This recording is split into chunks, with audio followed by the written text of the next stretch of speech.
Alright, we are live. I hope. Good morning, everybody. I see Robbie Slays, Freakification. What's up, guys?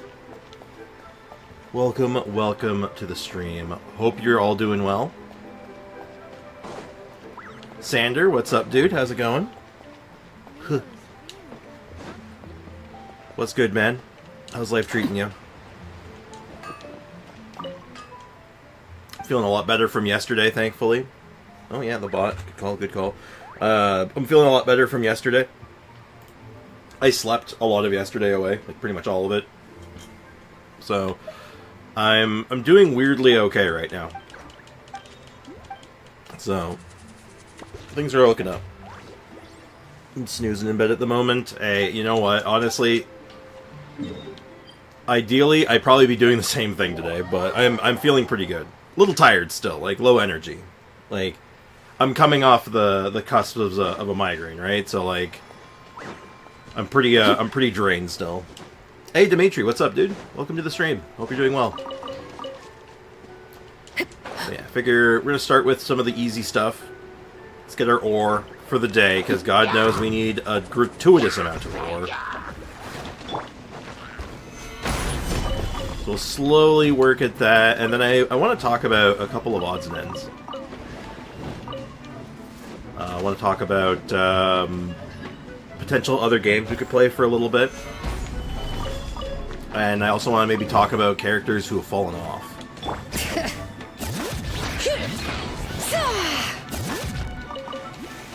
So I think it'll be hopefully an interesting stream today. Exams are getting postponed, 90% chance. Your vacation, really? That's interesting. Is it just because of the winter vacation, or has something happened? I was sleeping from 14 to 15, like hours, or like time-wise? Gather. If that's the accurate, that's a lot of time. That's probably pretty close to what I slept in between, you know, yesterday and today. Just not all at once. Yeah,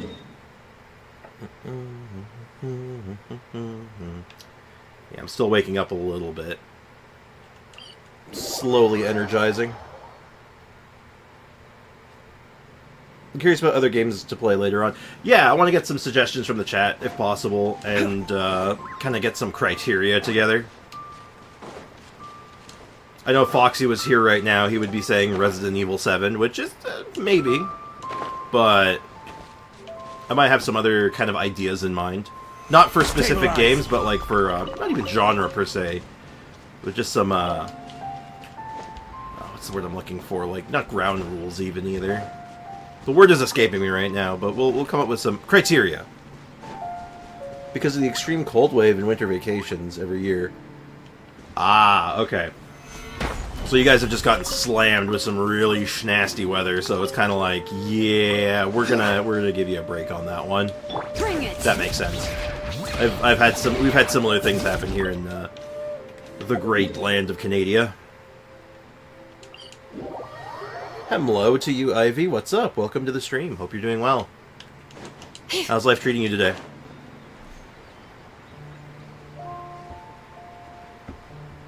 $14 to 15 o'clock. Oh, so like an hour. You slept an hour. Oops. All I can think of are old PS2 games, Jak and Daxter, Ratchet and Clank. And I love those games. I don't know if they would translate well for stream, because, yeah, I'd have to stream them through emulation, which can work.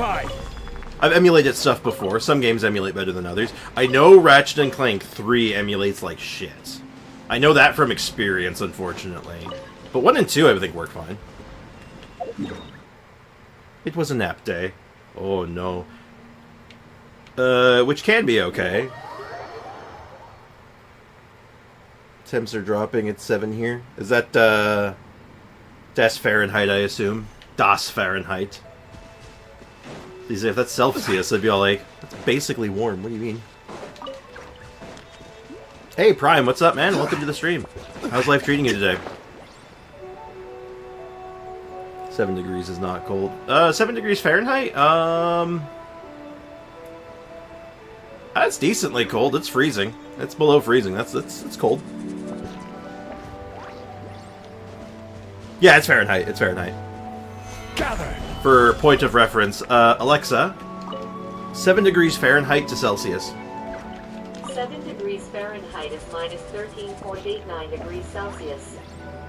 About negative 14. Stabilize. About neg 14, so pretty cold. That's pretty damn cold. Cold enough that, like, I don't want to be outside in that. Like, I guarantee you can go other places and find worse weather, but you know what? I know a lot of people want to argue, like, well, that's not cold. Well, you know what? Would you want to be outside in that? No, probably not. God knows I don't want to be. Yeah. I know the temperature's not... I don't know how cold it is here right now, but it's not super cold right now, last I checked. So I'm a blanket burrito right now. Yeah, it's my day off from kickboxing. Hey, bonus. Get to enjoy a more or less a day off. Get to relax a little bit and enjoy your life as a burrito. Seems pretty good to me. Seems like a good deal. Dang, I have a cold allergy. Hearing cold talk makes me feel things. Well, Ivy, if I remember right, you live in a generally warmer part of the world, right? I believe your current planetary alignment leaves things relatively warm. So I feel like once you're used to a certain type of weather, you just kind of like accept it, right? Like, I've lived in Canada all my life, so like I'm used to Canadian winters and like harsh cold a lot of the time. So it's like I acknowledge what's cold. Like I can be like, oh yeah, that's cold. But I'm just used to it, so it's like, yeah, I'm fine. I'll make it work. I don't want to be outside when it's -1 to -3. It's awful, though. It's not that bad. Well, yeah, exactly. It's like, there's lots of times where it's all like, I can look at the weather and be like, it's not that bad. I don't want to go outside. It's not that bad. You know what I mean? Yeah, winter here doesn't go below 10, and I still get allergies from the cold. And yeah, when I hear 10 degrees... Like, if it's, I'm assuming you mean 10 Celsius. Like, I can walk outside in shorts like that and be fine. Though, I mean, optimally what I'm going to wear... My optimal wear for that weather is, like, a sweater, maybe. Maybe a sweater.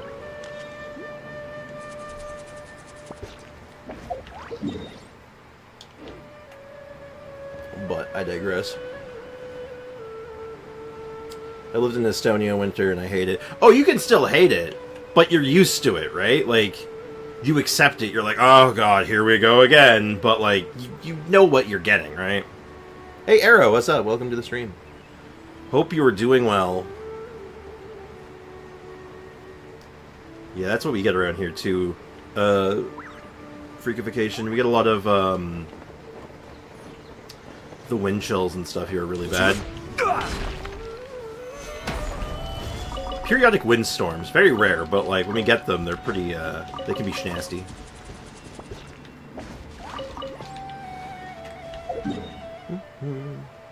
Wind chill is unpleasant, to say the least. Let's see, more rock. I require additional rock. I require Dwayne The Rock Johnson. Yep, Celsius. I'm wearing like 5 layers, and the temperature's like 12 or 13. See, that blows my mind. Right? Like, I'd be, like, perfectly comfortable in that weather. Though I also run hot. Like, my body runs hot. Hey, Foxy, what's up, man? Welcome to the stream. Honestly, I'd rather freezing cold than sweltering heat. Where I live, summers are miserable. Honestly, same. Because the way I look at it is that when it's cold out, I can just keep adding layers on until I'm eventually comfortable, right? But when it's too hot, I can only take off so many layers before somebody calls the cops, right? Like, it's just not a good deal. Solidify. It's just not ideal, to say the least. I can accept it, but I still don't want to go out. I'm thinking I should go to other countries, like France. Maybe not France. Maybe not France. I don't know about France. The French. But all joking aside, about Hero Master is saying, yo, can we talk about how like actually like low key racist Frieza was, or is, I guess. Actually, I guess it really wasn't low key. I guess it was kind of high key. Great villain, excellent character. Love Frieza.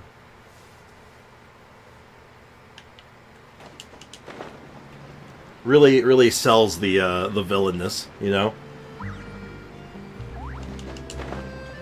I feel abnormal amounts of cold. I'm guessing something is wrong with my system, and cold allergies are rare too, yet I have that. My friend like you die if you visit Russia. Now, you say cold allergy. Do you mean that like in a literal sense, or like I took that more as like a facetious comment, like I'm allergic to the cold, in the sense that like, God, get that cold away from me, I hate every second of it. Say what you want about Frieza, he was an effective landlord. No, he wasn't. No, he was a terrible landlord. How are you going to have a reasonable and effective contract when your tenants are complaining about the plumbing, and your solution is to blow up their house with them in it?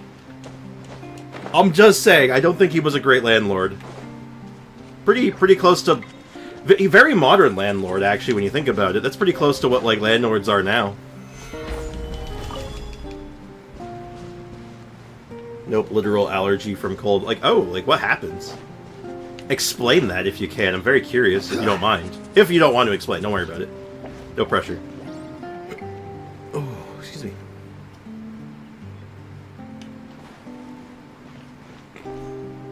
Yeah, I feel you, Sander. I agree with that. I don't like bugs. Stabilize. Most bugs are important to, like, nature. Just don't touch me. Stop. Just do not touch me. Ayaya? No, she's pretty far from an ayaya. Not that ayaya would be all that interesting right now, because there's just not much to... We're not doing all that much today, sadly.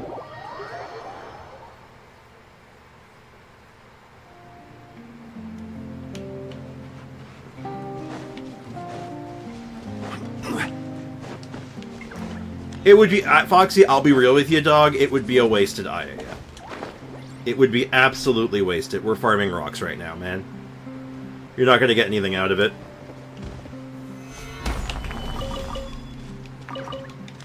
Because I'm not even going to be on field with her. I'm literally going to be on field with anyone who can break rocks. I'll be real with you, the big dog. Skin becomes red if exposed to cold. Not only winter, but if it rains, temperature drops. I need to take the allergy medication. Wow. Wow, that's interesting. That's neat. That's both very neat and very unfortunate. I'm sorry.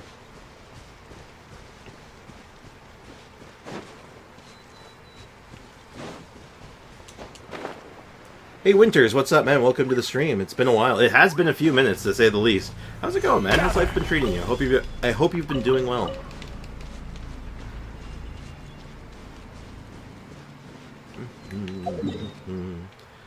More rocks. More rocks. Then we'll do dailies and resin stuff. Excuse me. Oh, man. But yeah, you guys got to think about an alternate game, because unfortunately this patch's content has been a little slow going due to the flow of events being sort of slow. Solidify. As well as the map was good and the quests have been good. We have a little bit left, but I don't want to burn through them too quickly, so I just want to have a plan B ready to go, you know? Anyway, how you doing, Bricken? How's life treating you today? Been thinking about the Honkai Star Rail pulls lately, yeah? How's your brain been treating that? Well, by the way, I pulled for Zhongli for the first time on 50/50 the other day. I'm conflicted, but I'm glad I got him. Nice! You know what? Good stuff, man. Zhongli is a good character to have as just like a generic filler character at worst, and at best he's really good in a lot of teams. So you know what? Good shit, man. As long as you didn't get, like, Vortex Vanquisher for him, you're gonna be good. You're gonna be just fine. 17 pulls saved up. Not bad, you're doing good. And with the current event going on, it pays out pretty good every couple days, so, hopefully, you're looking pretty good moving forward. I keep hitting the wrong option. Sir, I don't want to make ore, I want to find ore. Thank you. Yeah, I want to make sure I have as much rock as I can ready to go. So, as soon as we can get... I guess it'd be Saturday. So I'll have to do that on my own time, but like Saturday, Sunday, so on the weekend, I can finish Vortex Vanquisher. Or rather, get the stuff to finish Vortex Vanquisher. And then on Monday, we can finish it and go at it, like, pretty earnestly. We could even, like, do Abyss runs with it, too. Which will be good, too, because it'll be an Abyss reset, I believe. Vortex best polearm. Oh, boy. You know, Black Tassel all the way. That's, like, actually probably, like, the safest bet. Like, Black Tassel is one of the best. A lot of people like Fav on him. I think Fav's okay. I think it depends on the team comp, but beyond that, I mean... For spiciness, I absolutely love Homa, for obvious reasons. I just screw Firefly cons for now and try for a light cone, and we all know Sprix's weapon banner. My weapon banner luck is good. My light cone luck, not so much. The weapon banner and the light cone banner, they are not the same. I should warn you that right now. You know, though, when you think about it from, like, a lore perspective, so... Osile, you know, from the Leeway storyline quest. Osile is the Lord of the Vortex, right? And Zhongli's weapon is the Vortex Vanquisher. It's the thing literally designed and a tool to kill Osile. Yeah, and I know Zhongli was like, well, I want to make sure humanity can handle it and I don't interfere, but you could have at least let us borrow the Vortex Vanquisher. I'm just saying, you had the tool for the job, you let us borrow the Adepti cannons, couldn't we at least borrow the goddamn sphere designed to kill Osiles? I'm just saying. Kind of a dick move. Bit of a dick move, okay?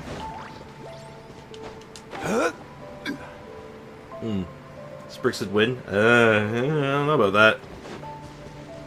Ugh. Well, I digress. Like, it's scary, you know? My weapon banner luck is kind of scary, though. Like, I could go in the weapon banner right now and probably rip a, another Vortex Vanquisher, and that's kind of messed up. That's kind of messed up to think about. You know? And then really... I don't even want to talk about it. I don't even want to talk about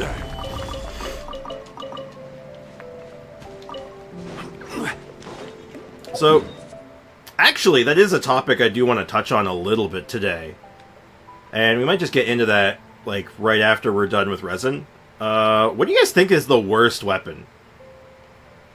In each category. Like, 5-star of each weapon type, 4-star of each weapon type. 3 stars, I guess we could talk about 3 stars, but I feel like they only have winners and like a lot of losers, a couple of winners and a lot of losers. I think that's all the ore I want to farm right now. So let's see what we need. I think I need to do Mora, honestly. At this point, it's my headcanon that all the Leeway polearm characters borrow each other's weapons. I mean, is it really headcanon if it's true? I'll still be thinking about it. I still have time for the banner to come out. Yeah. And for resin... Yeah, we need Mora. There's not really two ways about it. Mora's a really... Until next patch, where we get another battle pass to take advantage of, we're pretty... Thank you for we're gonna have to do some Mora farming. Unfortunately. Now, this actually isn't all bad, because it does get us some extra supplies, which is good, but... It's not exactly ideal. Let's get to work, though.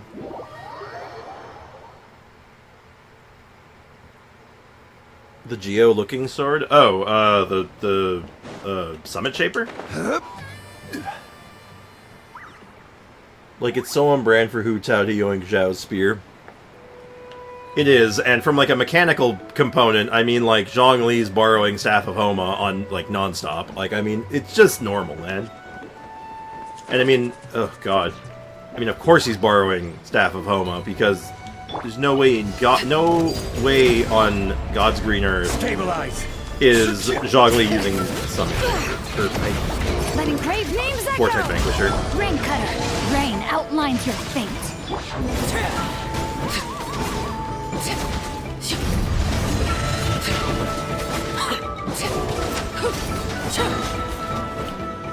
Also, yeah, Arlecchino with Vortex Vanquisher, unironically, actually pretty solid. I'm kind of weirded out by, like, how, like, it feels good. And, like, we're maintaining, like, solid stats, and our pieces are, like, good. Like, we have some good pieces here. Nothing groundbreaking, except this one. This one's pretty groundbreaking. This one's solid, too. Again, not, like, overpowered, but, like, it's, like, reasonable. To be honest, Zhong Li said he was going to step into the people who couldn't handle the situation themselves, so he held on to Vortex Vanquisher. But isn't, like, isn't, like, Zhong Li so OP that he wouldn't really need it anyway? Couldn't he have just, like, you know, just thrown a mountain at him or something, been done with it?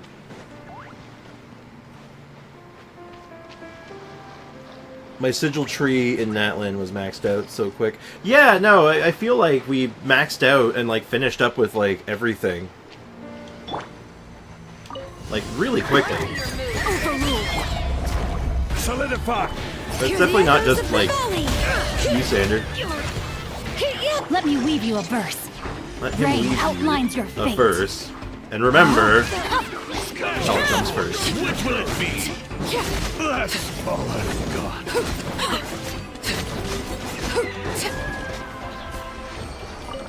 But yeah, no, the Scythe effect actually looks really good on Vortex Vanquisher because it's default yellow when you're not using the signature, and it matches really nice. It's super drippy. My Desert of Hadra, whatever, it's stuck at 99%. Annoys me so much. I still have not been able to find the last 1%. Well, you better get your compass and start looking, man. It's there somewhere. I'm a time traveler. I forget when I am. I'm not a time traveler, but I also forget when I am. Order guide you.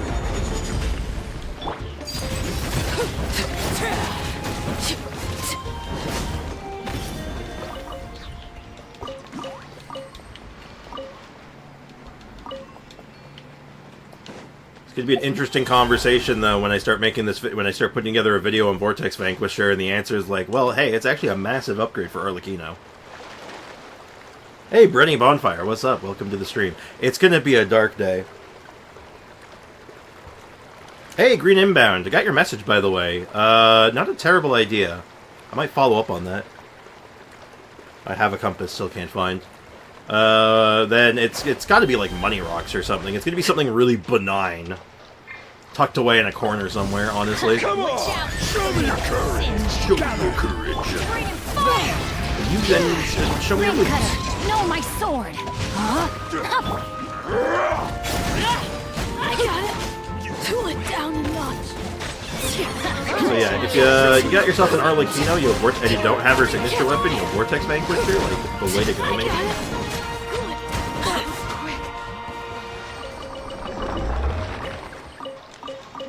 Hey Link, welcome to the stream. How's life treating you today?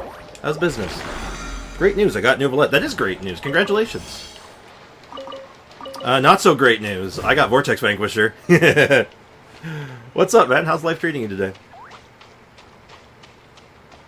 I was just literally playing and thought of it. It's a good idea. I don't know if I could make it... I don't know how interesting I can make it. Because it is a good idea. But, like... I'd have to put some thought into it. Like, how I would present the information. Because I want to tell a story of sorts, in a sense, right? Like, how do you make it, like, compelling? And I think, like, if I was, like with a new account, like with people doing challenge accounts, it's very compelling. Right? Like, it's super compelling when someone comes out and be like, yo, I'm doing a polearms only account. It's very compelling because now you have the challenge involved. I just hope that I could do something with it. Been good, just going to save up for C1 Arlequino and her weapon. Hey, that's pretty good. Well, if you happen to have a Vortex Vanquisher, it's pretty good on her. Let's hope you pull up a good fight. I'm not actually kidding. It's weirdly, like, okay on her. Bring it. Time to act. Man. Witness the power of Gugwa. Rain outline. I don't even know how we got here anymore.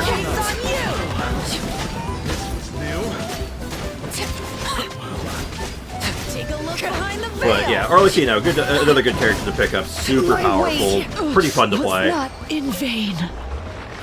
You know, you can't really go wrong. And I'll use my last little bit of change. I'll use my chump change. I only use Zhao's weapon on her. A bit decent. I imagine Zhao's weapon would be good on her. I mean, like, it's crit rate, comes with some, like, decent synergies for, like, just good polearm stuff. Seems good. Transfixed. I don't see that being a bad choice on her whatsoever. I would generally assume her signature would be, like, her best far and away, for obvious Rain reasons. outlines your. But, you know.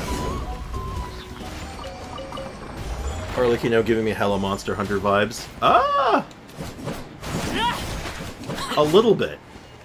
I could see. I think I might vibe with what you're saying. I'm picking up what you're putting down. Okay, so that gives me a good chunk of change, which is good. We're still obviously short on this until the weekend. Not much we can do about that. I can at least I can craft these up at least, which is something. Now we have a bit of money, and then other than that, it's just ore farming. Pain in the ass, I know, but it is what it is. It is in fact teapot day. We did throw off our teapot timing a little bit, but not so bad that I can't go pick up my teapot stuff to stay on track. Now, let me go ahead and do this the good way. Hey, Arlequino, where are you at? There you are. And we're going to do equipped weapon ascension, and we're going to go ahead and craft all these. And unfortunately, there's just no other way of getting arrow siderite that's available to us at the moment. There is more ore available, though, which is good. So we'll probably do that. Let's go gambling. Why would we go gambling? We already did our gambling. Gambling complete, my dude. Have you done the weekly transformer? Yes. I don't think it's available yet. I don't think... It might be up? Hold on, is it up yet? Shouldn't be. Oh, it is. Yeah, because it should be... Ah, right. It is. It's basically lined up with my crystal fly trap, more or less, so... we can do that. That actually is not a bad idea. She aesthetically reminds me of Valstrax and Malzeno. And her attack defense passive reminds me of Alatrion. Nerd! But also... If you ever have any... I see your vibes. I see your vibes. And then for me, it's like, she gives me some, like, almost Bloodborne aesthetic. Just because, like, you know, the big Scythe energy and all that. Scythe Bloodbond energy. I'm at work right now, but later I'll text you some brainstorm ideas if you want. Hey, I'm always open to ideas. Never mind. Let them do as they please. I have tons of ideas of my own, but I'm always open to hear what other people say. I'm always interested in what the community idea says. Your question? Oh, if there's 3 members in the party, will Chevy still work for 2 Pyro and 1 Electro, or do you need a full party? I don't know. I actually don't know. By the wording of it, I would assume, yeah. Because the wording doesn't say you need to have 4 characters, I don't think. Let's see. When all party members are Pyro and Electro, and at least 1 of each type... Yeah, no, you should be fine. It should work. Oh, excuse me. Yeah, I think so. It says that all party members need to be, but if there's a hole in your party, it shouldn't matter because it's not. There's no party member there.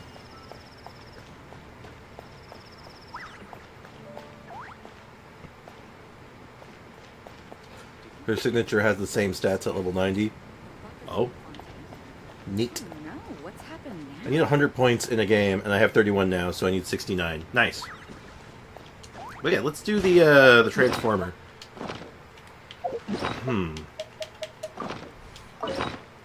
But now, for those who don't know, you can actually manipulate this thing a little bit.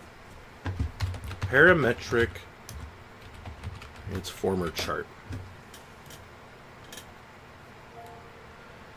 We need weapon ascension materials, so we want... What is our easiest thing we could do? Slime. Cool. Alright, so we're sliming it up. Alright, boys, we're getting slimy. We are getting so slimy. Yeah. Wow, I'm actually running a little low on slime condensate. That's concerning.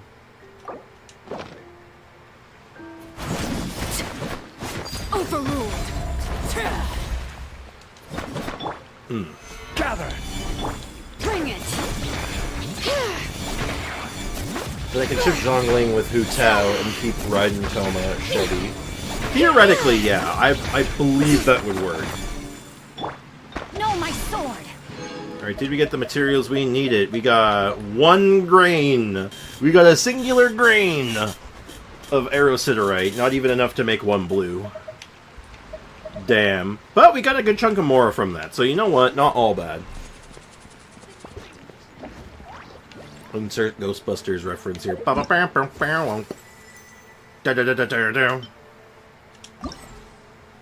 Alright, let's go play some more mini-games.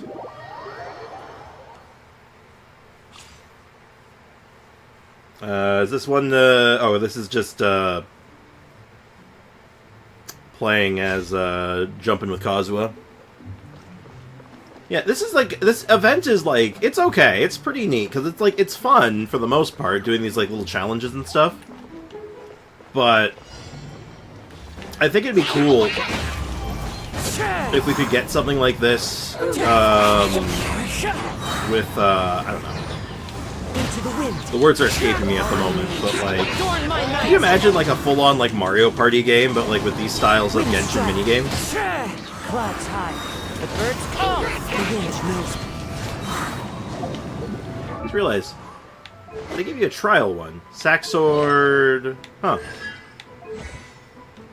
Huh. Hey chat, why is this minigame trial Kazuha built better than the story quest Kazuha? What's up with that? Taking a break from writing an academic paper, wrote the intro, then entirely overhauled the intro, and kept none of the original writing. Yo, I know that feeling all too well.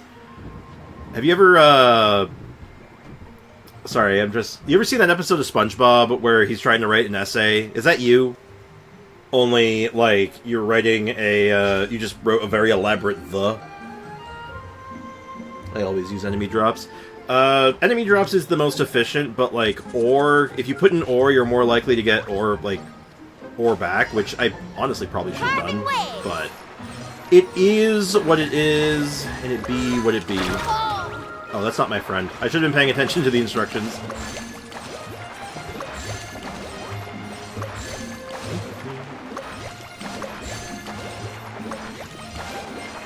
I like the Sayu version of this one, where it was like, you had to play Sayu and pick up Cryo. You had to do it in such a way where you could, like, basically Sayu race around the water, which is cool.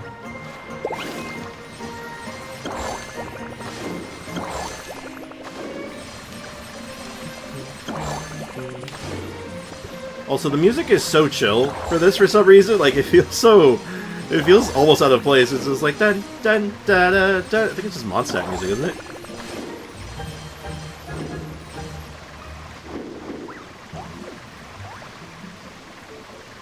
We'll catch up in the chat in a moment.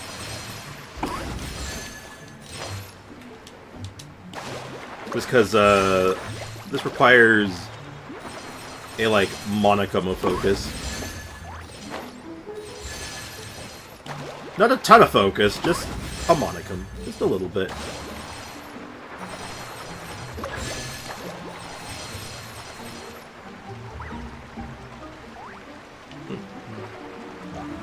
Hey Sean, what's up, man? Welcome to the stream. I hope you're doing well. Hope you're doing well and keeping your nose clean. Staying out of trouble and all that.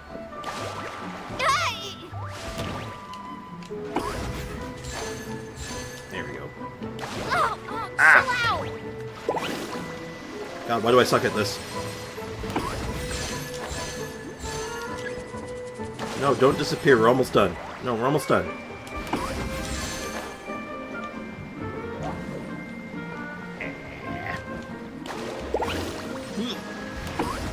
There we go. Alright, let's catch up on the chat. Oh, because they actually built him to one-hit kill the enemies quickly, I think. Oh, probably, but, like, it's just funny. Normal attacks and elemental skill. Okay. Sayu Chiori and another animo, so nice. Mm-hmm. Very relatable every time I did something similar today with code. God, I've been there more times than I care to admit. Break the explosive rocks. Oh. Feeling lucky?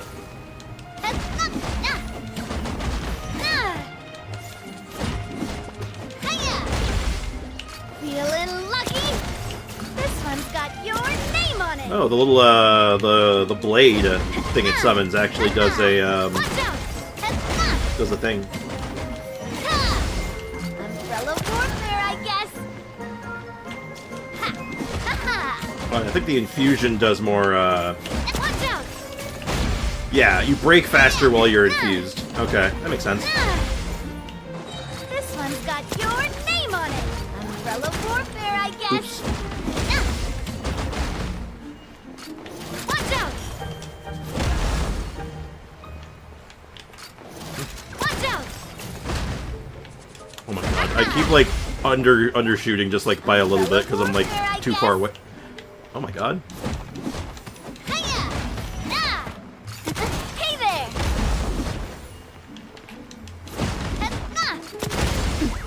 Elemental skills are effective at, breaking rocks. You don't say. God damn it. I gotta stop doing that. This one's got your Ah, I keep going so far. I hate my depth perception. I was so confused I was supposed to do it first, and I realized it's just discount Bejeweled. Very discount.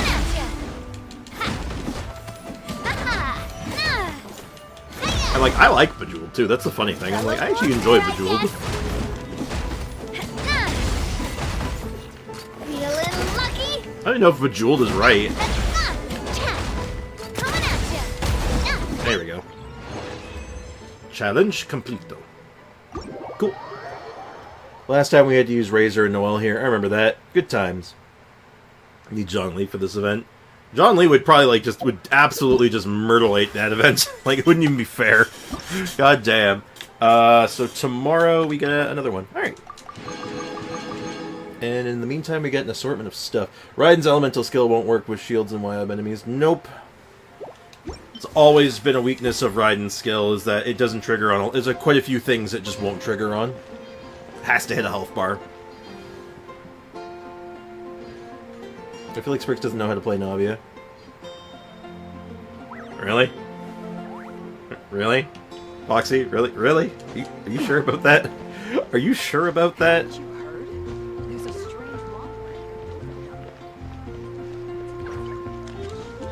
Why do I get so many ER pieces when I build set for a character?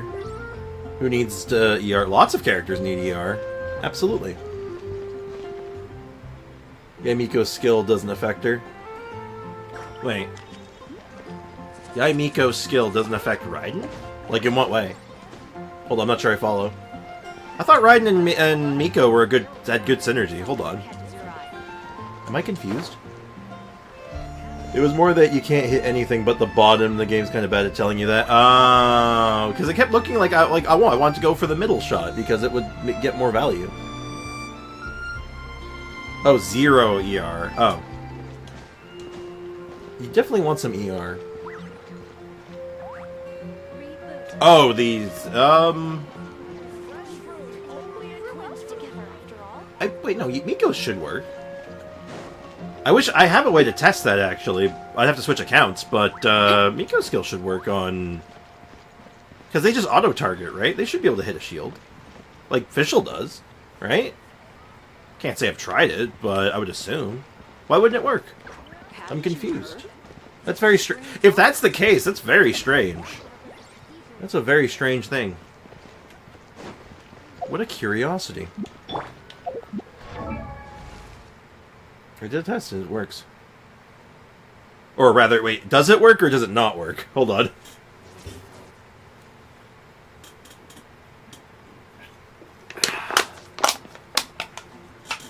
I finished my can of Pepsi. It's a good thing I have another can of Pepsi.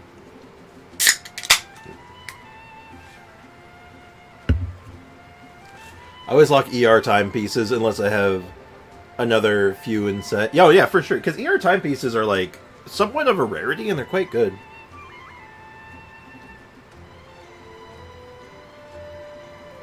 It works no matter what. Okay.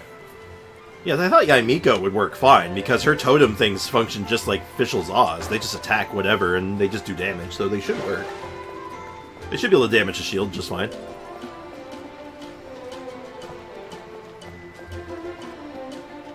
There's a future character who needs 0 because of reasons. There's lots of characters that don't need any.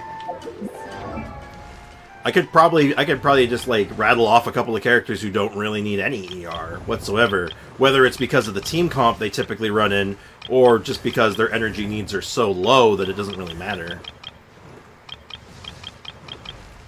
Like, a good example off the top of my head would be...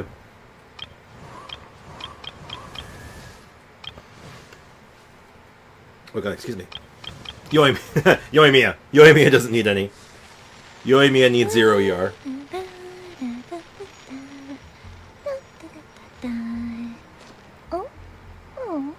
Albedo, that's an okay one.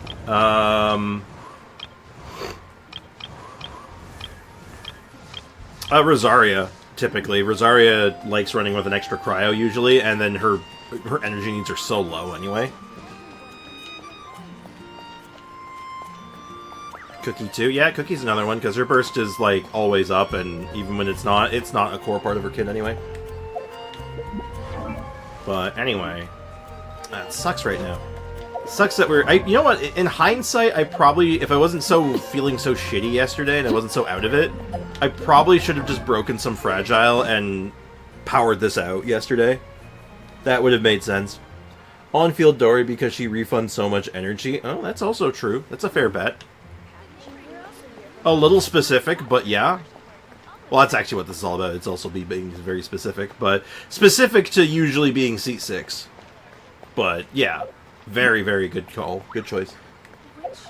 If only there was additional battle pass levels that I could do past level 50 to get a little bit of extra supplies. If only. Oh well. Well, I still have, like, this quest I can do. Which might actually be a good idea, because then we can be set up for next patch. We could kind of, like, get ahead of the game on this one. What do you guys think? Maybe jump on, like, get, like, at least the part 1 of this one done, and then maybe, like, think about the part 2?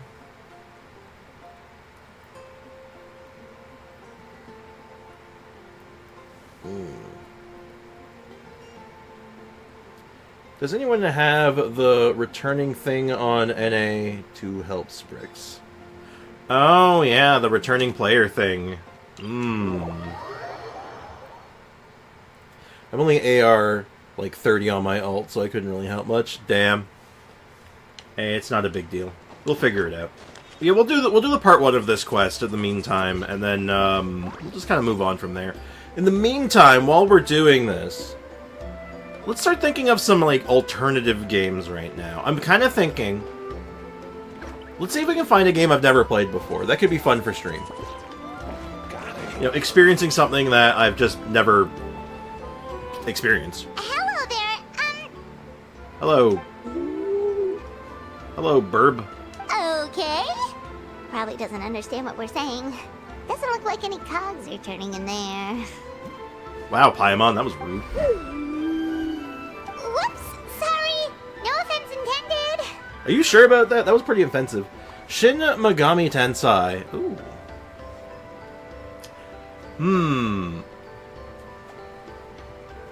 I mean, I have Nocturne. I've never played it. I think my ult has it.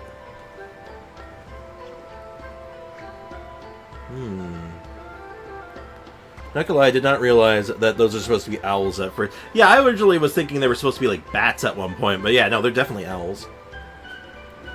Baldur's Gate seems to be the rage. True, but I have played a little bit of Baldur's Gate. And it's a long game. It's a really long game. Should we try to find something shorter? Every person knows they haven't played Prototype and Prototype 2. Those are old. Well, not that. I guess not that old. PlayStation 3? They should just do away with a certain day's domain or increase the condensed resin cap. So many times it just couldn't happen because of those days waiting for Sunday. Yup. Ghost Runner? Not familiar with Ghost Runner.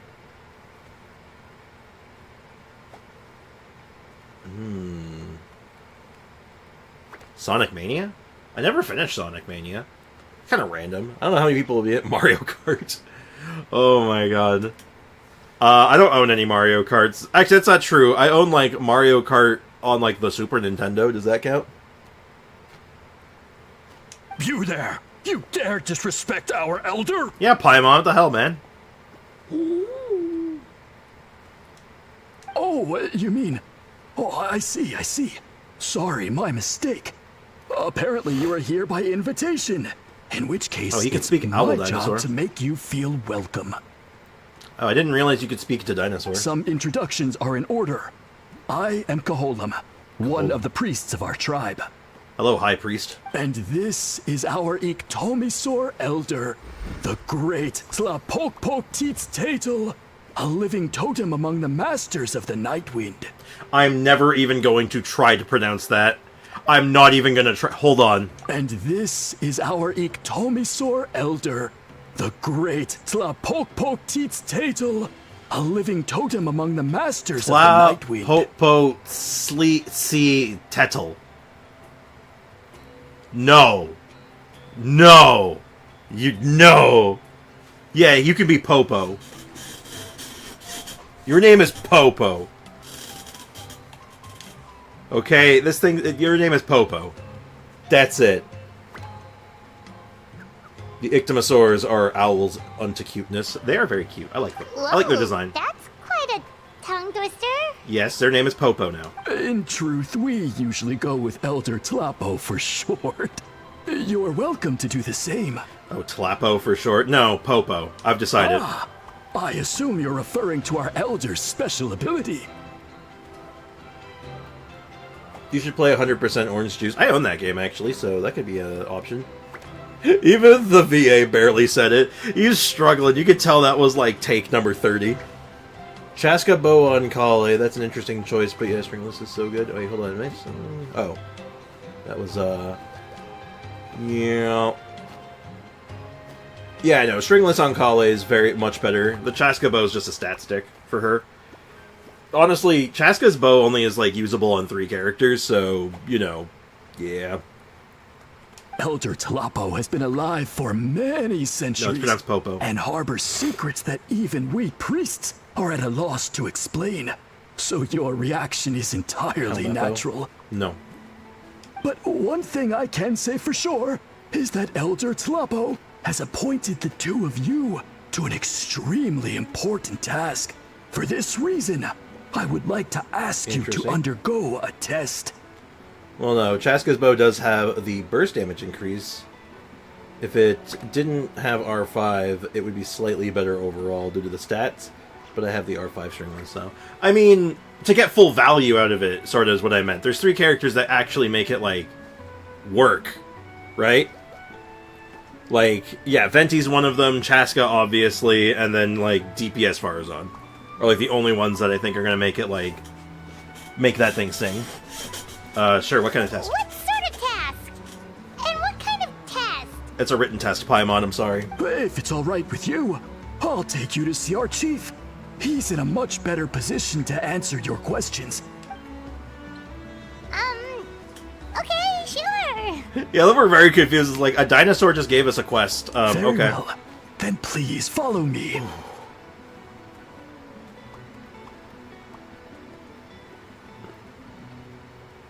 I hope they don't give us 3 fates or the boycott resumes again. Oh, I don't think they're gonna go that route again. I mean, they always give a 10 pull for, like, Lantern Rite anyway, so I wouldn't worry too much. Yeah, Chaska's bow does... Also, to rewind to the Chaska's bow, burst damage increase, yes. But Stringless has burst damage and skill damage. It does double duty.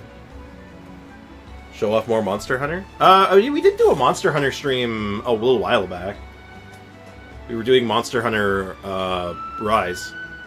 Which, Monster Hunter Wilds is coming still, like, a couple months.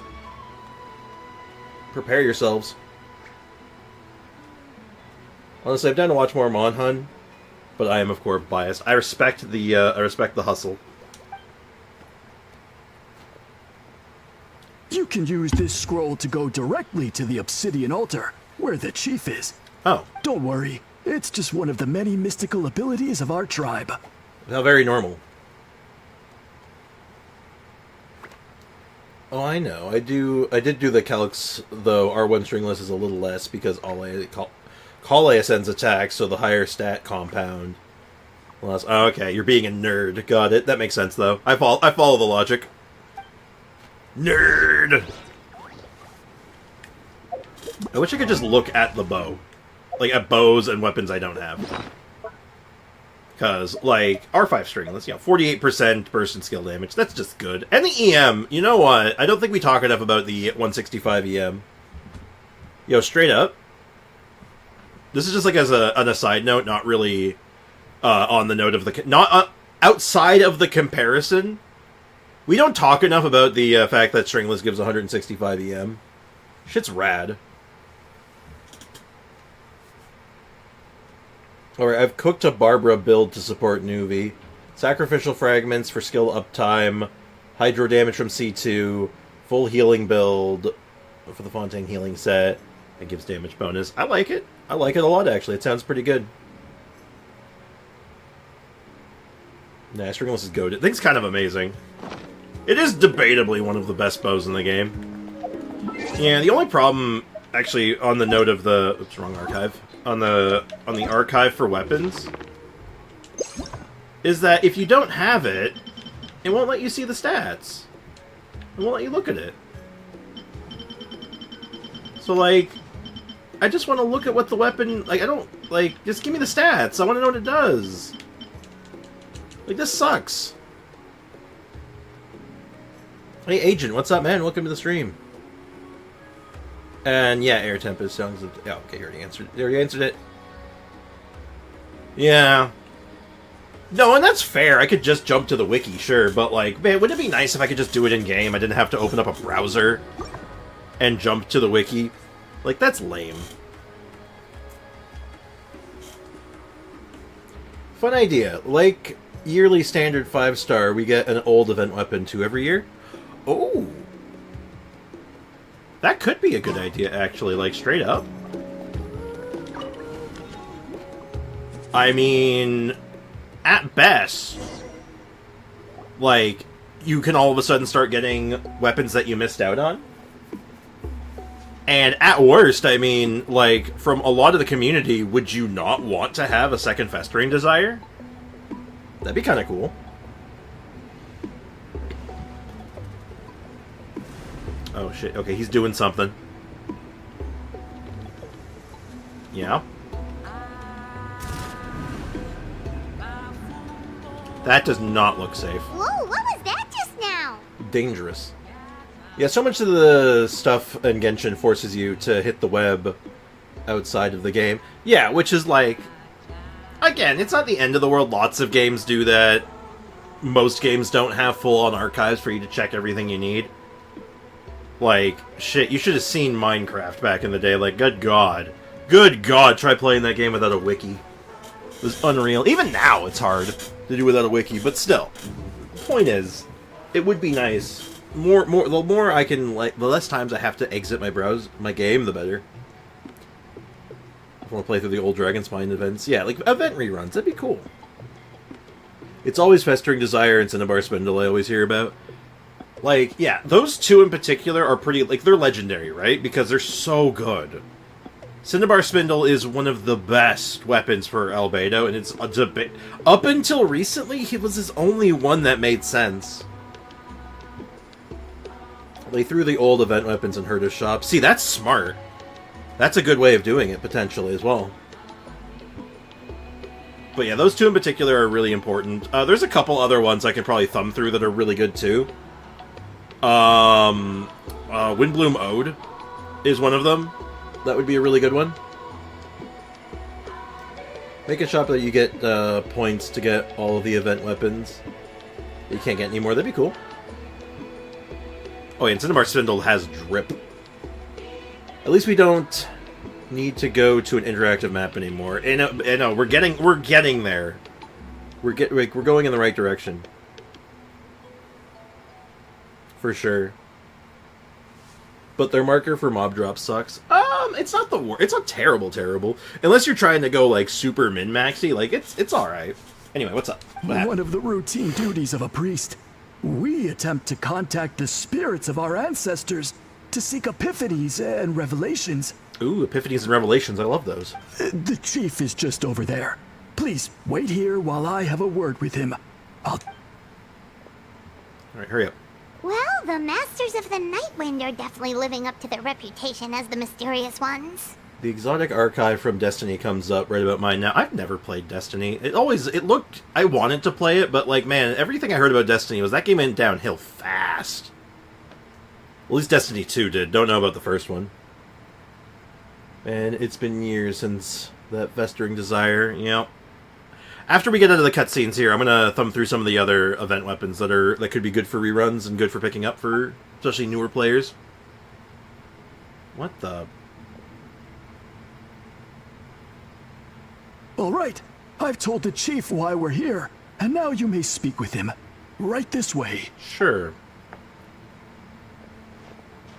So, you two are the appointed ones. I am Chief Biram. Welcome, and thank you for your patience.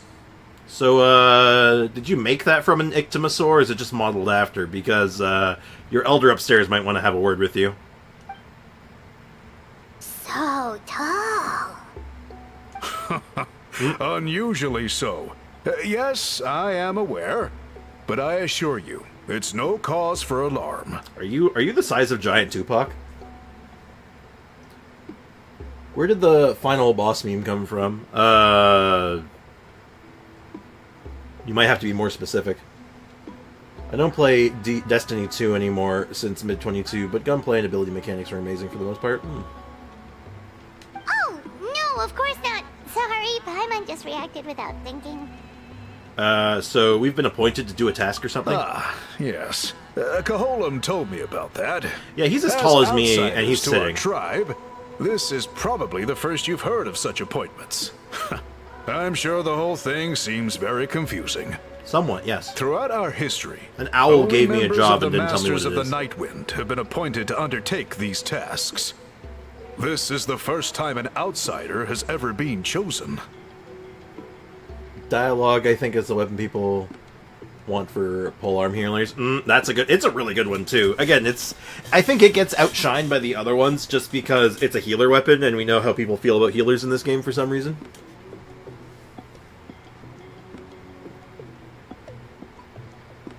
Also, I like this guy. He's chill. He's chilling. The final boss music meme. I mean, like, that's been around for ages. When you walk into your, you know,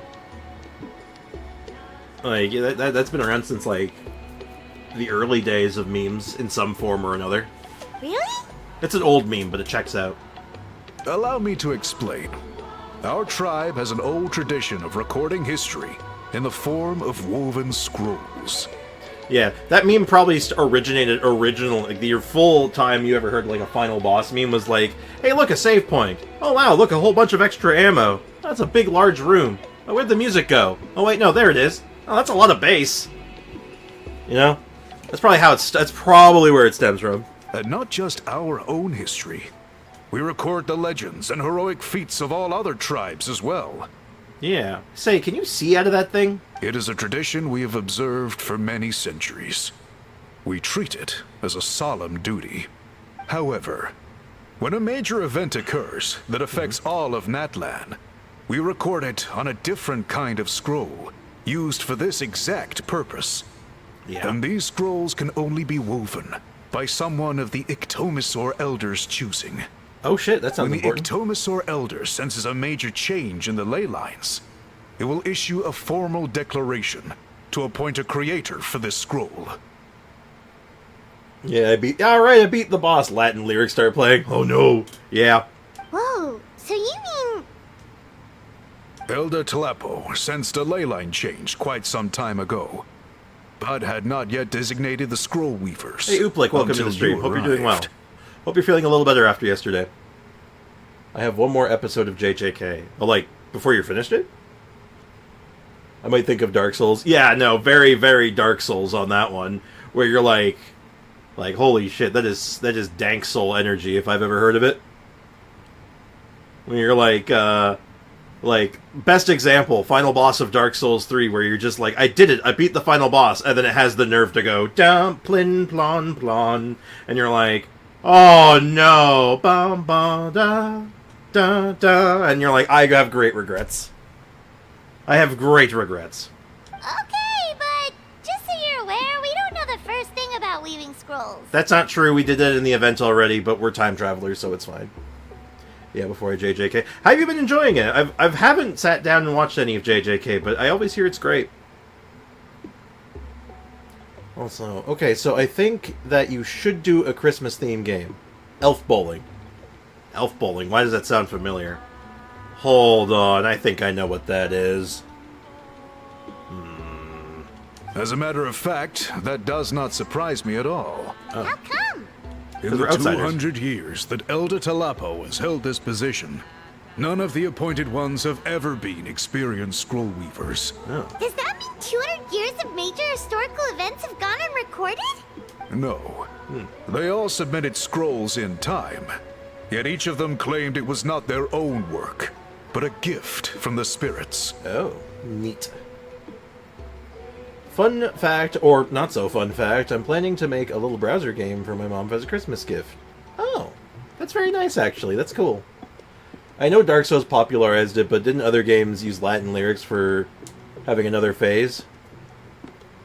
We might have new animes coming up, like Re's Arc and Infinity Castle. I have not been keeping up with anime stuff for a while, unfortunately.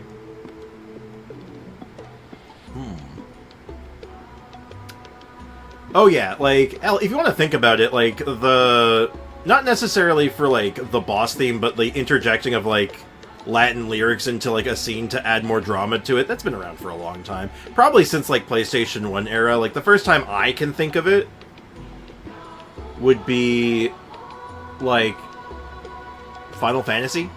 Like, Final Fantasy 7, Final Fantasy 8 kind of thing. There might have been others before, but those are the ones that I'm aware of. Man, this tribe gets more mysterious by the second. It's literally in the it's literally in the brochure, Paimon. Yes, well, that is the part that troubles me. The notion that we have to rely on esoteric things like gifts from the spirits to record historical events of such great importance. It is unsettling. Hey, we want to just can we just write a historical document real fast? You must wait for the ghosts. When are the ghosts gonna show up? 3 days. Oh my god, where are they gonna be? In the shadow of the night. Yeah, Final Fantasy VI had the orchestra for their final boss. Yeah, Dancing Mad. Yeah, no, like that, like the idea of like that kind of music and that kind of presentation has been around for a long time, but it wasn't really coming to fruition until like PlayStation 1, when the technology was there to be able to do it. right? That's We were pretty always held back by the surprising to technology hear of our coming from time. the chief of this tribe. I can imagine.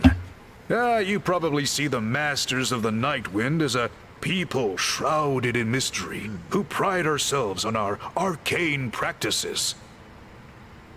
But I am something of an exception.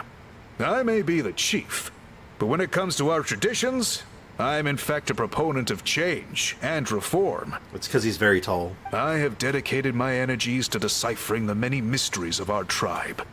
In doing Get so, some war. I hope to establish clearer rules that will help sustain our traditions in the future. Feels like a jab at Batman. Well, alternate universe evil Batman is the Owlman, or whatever his name was. I don't remember his name now. But yeah, so that tracks.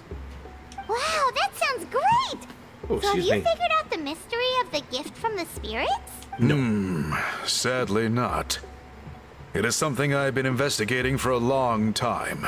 But I have yet to uncover what this gift truly refers to.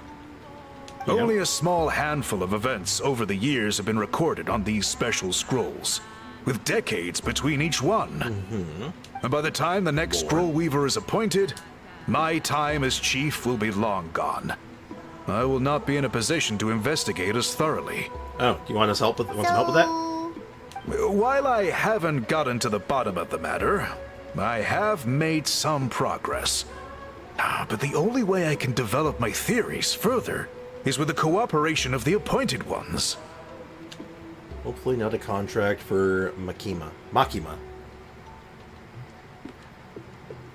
I don't know why that might have just given me an idea for a game, maybe. I think it might be too long, though. I want something that we could either drop in a hurry if we need to, or something that's, like, not super duper long. Like, a JRPG might be too long. Precisely. It's nothing to be worried about. Simply a means of I don't know what I validating just my said. current hypothesis. It shouldn't take you long, nor will it put you in any danger. What did I say? And that's why you want to put us through the test. Got it. Alright, what do we gotta do? I can explain everything in detail when we get to the site of the test. But first, please wait a moment while I change out of the soul shielding cloak. Oh, This garb is one of our important cultural relics, handed down by generations of chiefs. It is only to be worn when conducting certain ceremonies. oh. Oh. Removes his cloak carefully and hands it to a priest for safekeeping. Please, Jesus Christ! follow me. He kept the hat, though. Oh my god, he's huge. I mean, Sonic Mania isn't long. Not super duper long. Do you see this scroll? If you touch it, you will enter a hidden space. I'm up to this man's waist. Like, barely. Jesus Christ. Today's test is, quite simply, to find a way to escape that space. That's it?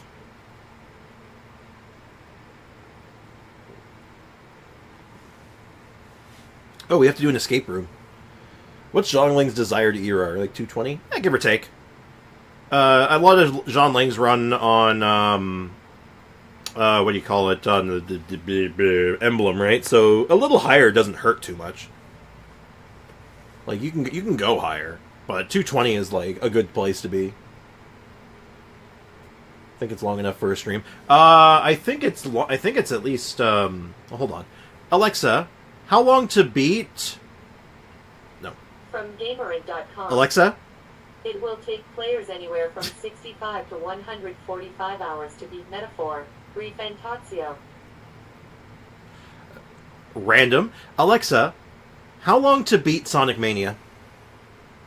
From gameover.com. Sonic's latest adventure will take around 20 to 30 hours to finish for regular players, while that length will be double that for those that want to complete it and see everything it has to offer. So 20 to 30 hours for Sonic Mania, apparently. That doesn't sound right. I feel like you gave me the wrong game stats, but whatever, it'll Google it. I assure you, it's not as easy as it sounds. If you cannot find your own way out, I will of course intervene to bring you back here. But then, we will be no closer to solving this mystery. Yo, I want to see you without your hat. What does your face look like? Yeah, we'll give it a shot. Simply touch the scroll to begin the test. Sir, you have gigantism. Hold on, let me give you an actual answer there, Foxy. Hold on.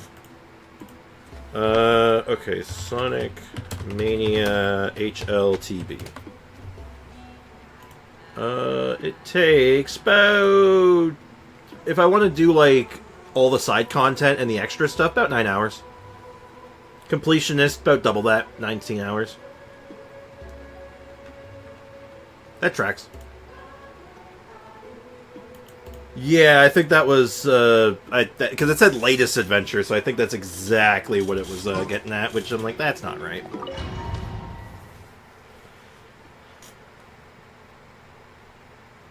So that 219% doesn't make or break. No, it shouldn't. It's very rare for a single percentage to be the make or break, but I mean, it can be, but it's unlikely. Whoa, we really did get teleported. Best way to find out, go to a boss, do a couple of rotations, and see if it's lining up every time. He is the big show. He's the big show! Oh my god. I love Paul White. He's awesome. He looks like my brother. Alright, let's find the way out. It seems like this place is completely sealed off. Doesn't look like there's an exit anywhere. Let's take a look around and see what we can find. Let's go make our own exit. Well, that's the funny part. That now there's a new game that's a DLC, kind of. Look, I'll do that when I get home. Yeah. Holy nostalgia.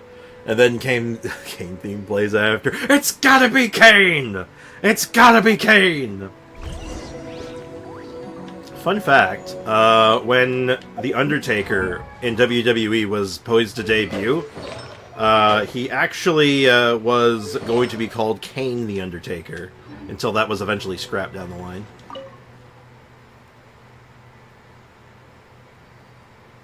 The scroll was purposely had been hung very accurate, hung in the middle of the ceiling. Whatever it means, it must be significant. It's a grill.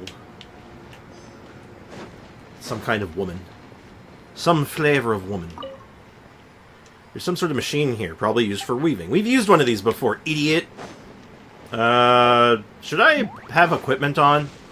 Probably not. If it's making me use Just Traveler, I'm fine.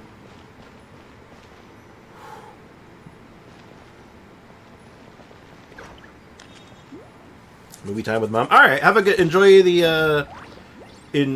the parental bonding and enjoy the movie. Thanks for hanging out, Ivy. Appreciate you. Large pile of... Oh my god, I got like the worst burp. Oh my god. Whew. A large pile of woven scrolls. A thick layer of dust indicates they've been here for a while.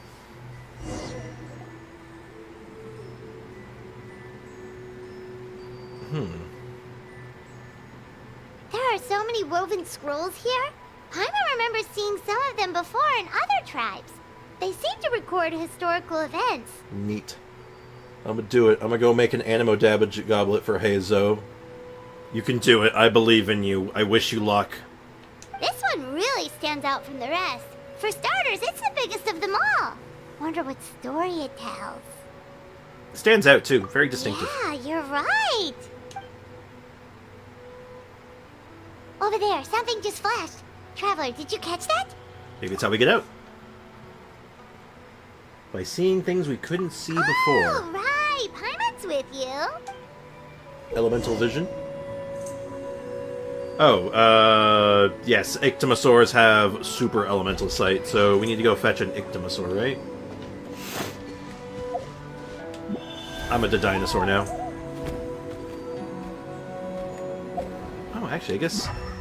Oh, neat! We were talking about how Auroron has the special elemental sight, but yeah, the regular dinosaurs have them too.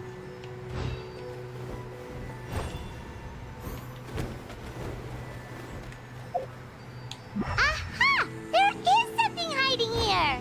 Yep, this looks like our ticket out of this place. Neat. Hey! I mean, we already have all the rings, but that could have been one. Neat. Alright, that needs something. Perhaps it needs this. I suppose this is this quest was supposed to be our tutorial on how this how these mechanics work.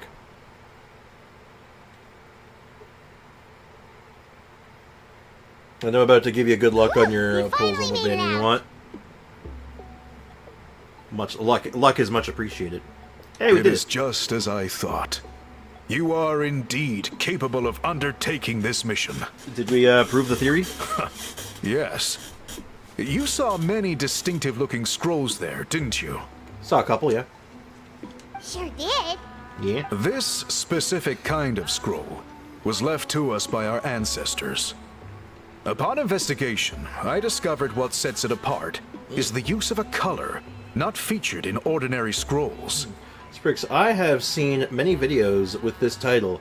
I built X character in 20 or 30 days. In your experience, do you think you could get an actual good working character in that amount of time? Oh, absolutely. Absolutely. You could probably do it faster than that even. Depending on the character. Absolutely. Like, there's all kinds of variables, but yeah, 20 days? More than enough to get, like, a good character online. Hell, we've gotten characters online in less than that. We've gotten a character... Dude, we had Fiorina online in a day. Because we had good planning. Like, if you're starting from nothing, you know, it depends. Again, there's variables, but yeah, absolutely. No problem. It is a most mysterious color that most people cannot even detect. Now, I myself had to employ special techniques to confirm its existence. Like, with no semi-bad pieces. Well, that's the question, right? Where do you draw the line? What do you consider semi-bad? Like, there's so many variables on what you could consider, and I think it varies so much from character to character. Like, a piece that could be considered bad on another character may not be as relevant on another. I built Raiden in like 20 days, but I had a few good emblem pieces already. Depends on the character and how much fragile you have. Yeah, I would assume given the title it probably doesn't account for fragile, but maybe it does. Sad I did not witness the Attitude Era. I was literally born in the Ruthless Aggression Era. Don't get me wrong, Ruthless Aggression had some good moments in it. And there was a lot of cringe during the Attitude Era as well, don't get me wrong. So, like, there was ups and downs through all of them, but, man, the Attitude Era was something special, because, there's so much good stuff going on.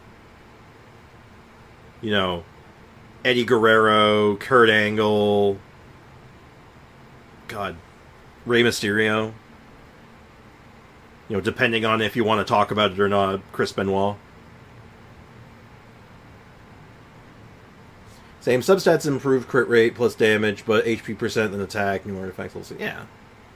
I miss when John Cena was a rapper. That was good times. You know what? That was fun.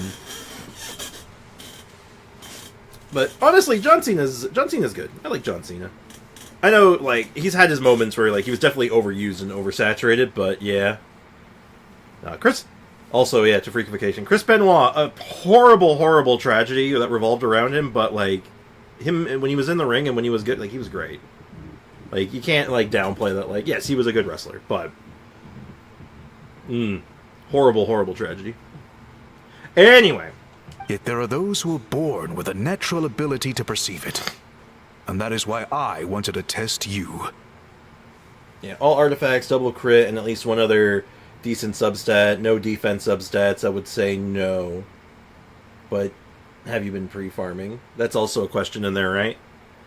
But then again, sometimes you just get lucky, right? Like, we had Arlecchino set, and it's quite good. Really fast. Like, there's a few characters we've done where we've gotten the character done in, like, a day or two. John Cena was a rapper. Yep.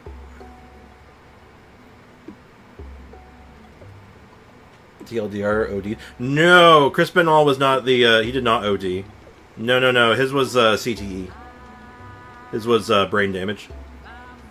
Most likely brain damage and, just horribly mismanaged situations. He might have retired early if the tragedy hadn't happened. Yeah. If it was if it had happened later, like, honestly, like, if it was just at a different point in time, it might have actually been able to have been, like, dealt with.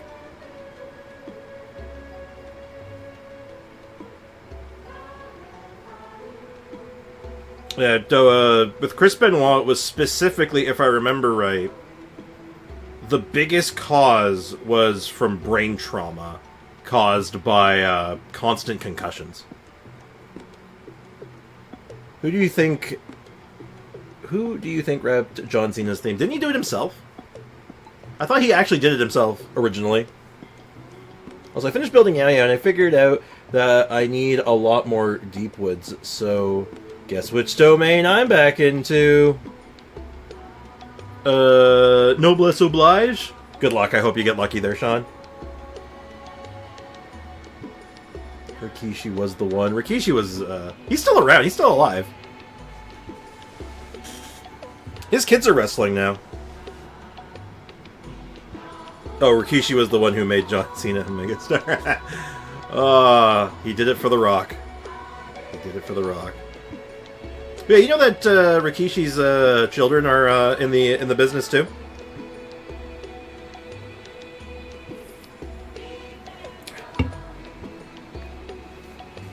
You mean... That space you just entered was an exhibition room for storing this variety of woven scrolls. Centuries ago, a great shaman by the name of Huitzilin put in place a security measure so that anyone who entered the room without permission will become trapped inside. Neat. Yeah, I used to love. I was a huge Rikishi fan when I was younger. Rikishi with Too Cool. Oh, it was so good. I love that stuff, man. I was a sucker for that as a kid. But yeah, I don't think Your Life Was a Lie so much for Equivocation. I think you were just getting it mixed up with the other wrestling tragedy that happened around the same time, which was I said his name earlier. Oh my god, Eddie Guerrero. Rip Brian Christopher. Brian Christopher.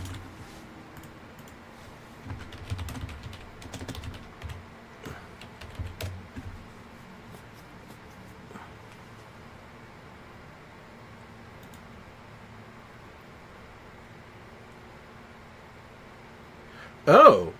Oh. Oh. Jerry Lawler's son. Oh, yeah. Okay. I didn't recognize the name at first because I'm thinking, like, I didn't see the Lawler, but oh.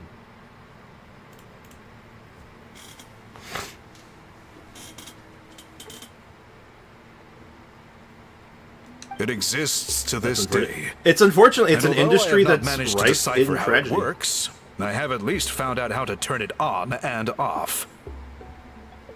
He knows how to turn it on and off. That's good. Hey, good morning, AO. Welcome to the stream. AO, what's up? How you doing?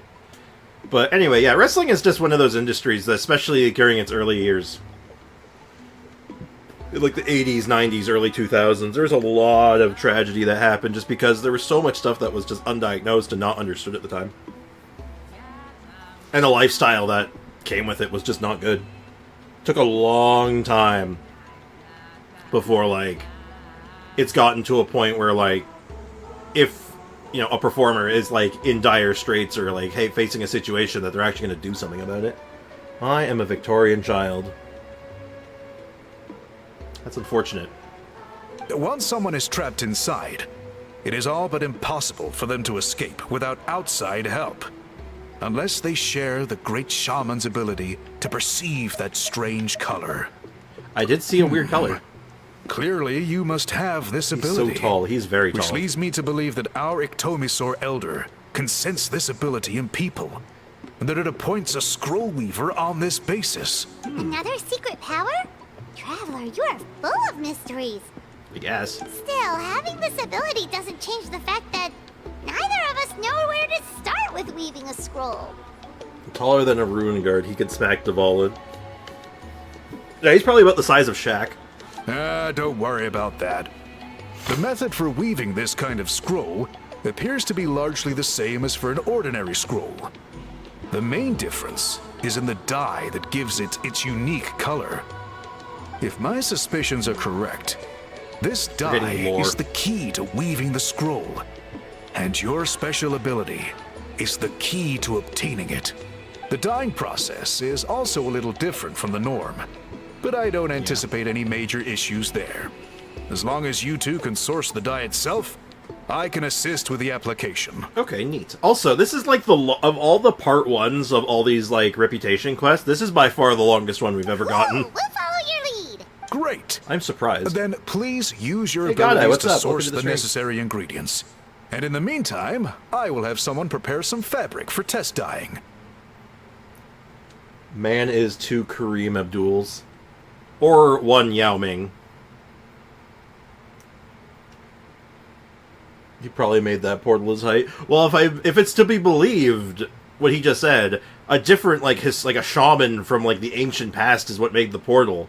Which means the shaman is either really tall, too, or he knew that there was going to be a really huge guy that's going to have to use this portal at one point, so they made sure it was big enough for the really big guy that's going to be in the future. You're playing the free-to-play account? Nope, this is my main We'll account. make a few sample pieces to test out my hypothesis. And if that goes well, we can begin the scroll in earnest. If you agree to help, you can expect to be handsomely rewarded once this is all over. So, what are your thoughts? I think with the ability to help comes the responsibility to do so. Agreed, especially if there's a reward in it. What is the reward, by the way? Is it food? I'm at home. Weird HBK hadn't got a championship for returning in 2002 since his World Heavyweight Champion. Shawn Michaels? What? Really? That...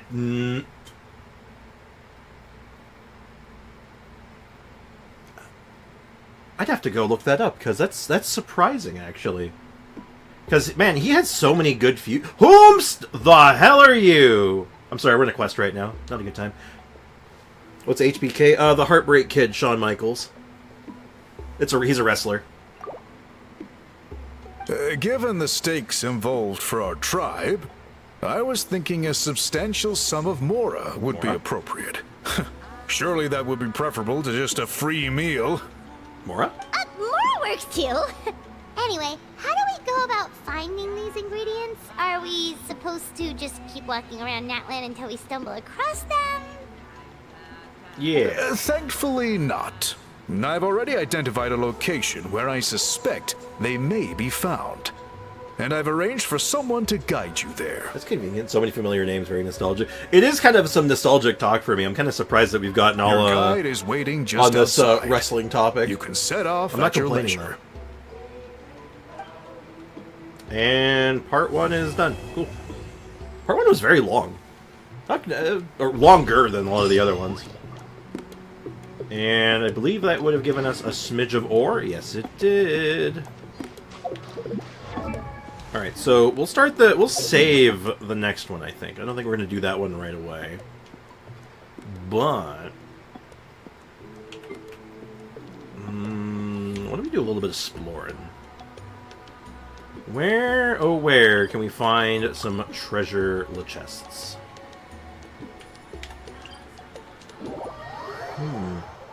I think he was a part-timer at that time, so he didn't want to interrupt his Bible studies. Yeah, because he kind of, like, discovered Jesus and all that, which was good for him, honestly. It turned out to be a really big, like, help for him. Top 10 wrestlers? Oh. Also, KJU, what's up, man? Welcome to the stream. I didn't greet you properly. I'm using Nervalet in the domain outside of Mondset to test damage. I mean, if it works. 10 wrestlers. Top 10 wrestlers. I mean, Undertaker. I'm a huge Undertaker stan growing up. Kurt Angle. Eddie Guerrero. Kenny Omega. For a bit modern. Keith Lee. MJF. Daniel Bryan. I haven't really been thinking. I've not been counting. Let me keep thinking. Who else goes on this list? Who else goes on this list? You know what? Regardless of what people might think of him, I was a huge fan of him. The Big Show, loved Big Show when I was growing up, and even like as I became an adult.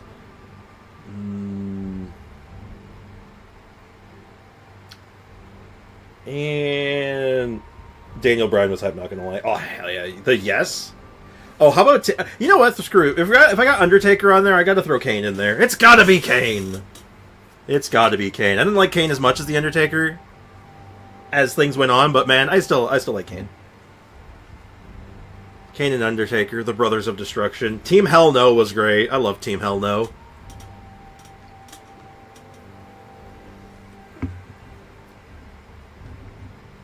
I was a fan of New Japan AJ Styles.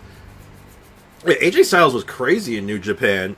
He got a little watered down going into WWE, but he's still good. Spriggs, what I heard of one of Foreman did is crazy. 100 men. Huh? What are you... Sander, what was that? Partial to CM Punk. Ooh, CM Punk was really good. And then he disappeared for a while because of, reasons. The Usos. I like the Usos. I didn't... You know what's funny? I didn't used to like the Usos. Like, when I was, like, when I was really into wrestling, I did not like the Usos back then. But, that was because, like, they were so comparable to a lot of the other twin teams that we've had. So I thought their act was really boring for a while. Like, once you've seen Twin Magic once, you've seen it a million times, right? But, like, as they kind of, like, grew into the industry and got better and better, like, I really like them now. Oh, God, Sami Zayn. Oh, my God, I can't believe I forgot Sami Zayn for my top 10 list. God, I love Sami Zayn.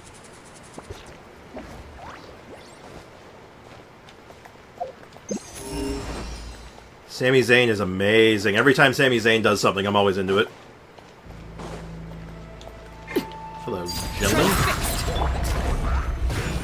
This is order. El Generico himself. I love El Generico. Ring cutter. Oh, Chris Jericho. On the note of El Generico, I like Chris Jericho. I know a lot of people, think he's kind of a prick, but honestly, I like Chris Jericho. In my opinion, he does exactly what he should do in the position he is in. Solidify. Order guide you. That was Sami Zayn. I know.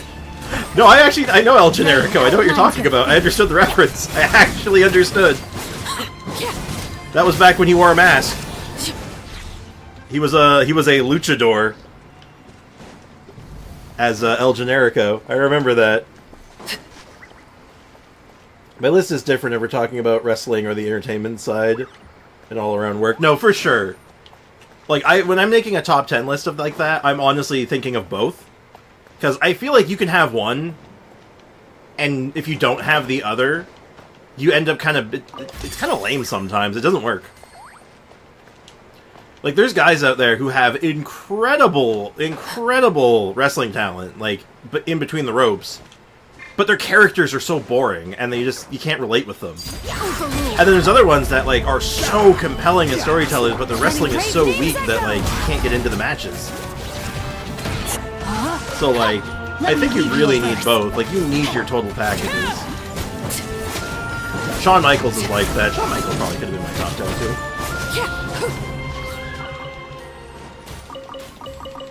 too. Like, Roman Reigns is like that now. Like, he can go. He can go between the ropes, and he's actually really, like, an entertaining character. Once they let him, actually be himself. It turns out the guy, when you actually don't give him, like, a regular-ass script and you actually just let him be himself, he's really good. That's crazy. Wild concept, right? This is order. What? I digress. No, my sword. Ring cutter. Nope. Dealing with these enemies without a proper Natlan DPS is really annoying. Spear! Oh, God. Edge and Christian, man. There's so many good wrestlers from like my era of wrestling that were so good. And, like, they don't even make my top 10 because there's so many good wrestlers out there. Like, it's such a... It's difficult, man. The Undertaker, I got so upset when he lost. I went to Mania to see him lose it. It was my first Mania. Oh, when he lost to Lesnar? Oh, yeah, that was, not so good. I don't know if you ever, do you ever watch the follow-up on that? Like, do you ever, like, see any of the interviews that came out of that? How, like, Mark Calloway, like, The Undertaker, does not remember that match because he was concussed through most of it.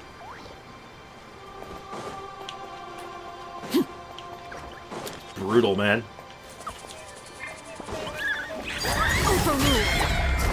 But Stabilize. actually, I watch The Undertaker's podcast, 6 Feet Under. I actually watch it sometimes.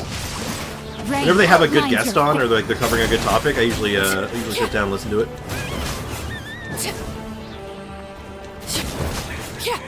Like they had oh my god.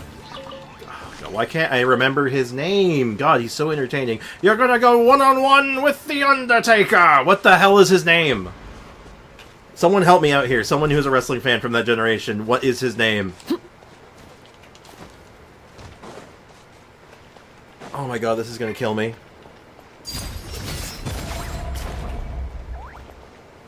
He got concussed on the mat floor when Lesnar did a spot where he lifted his leg. Yep. Teddy Long! Thank you! Yeah, Teddy Long was on 6 Feet Under, and I saw him when he was there. I was like, oh, I gotta listen to this. Teddy Long is funny.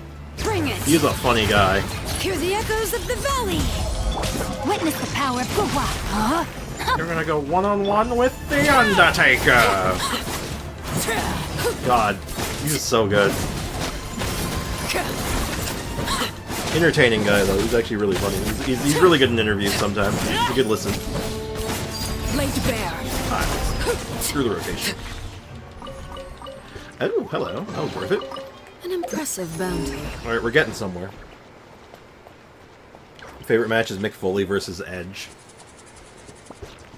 That's a good one. That was a good one. You know, the goal with that match, as I heard, was basically they really wanted to get Edge over as like a main event star. And Mick Foley was basically like, I can do it. Don't worry, I'm gonna put the kid through hell. We're gonna make him work for it. And it worked. It worked hella good. No holds barred. Yep. Man got speared through a flaming table. Shit was rad. Overruled. Solidify.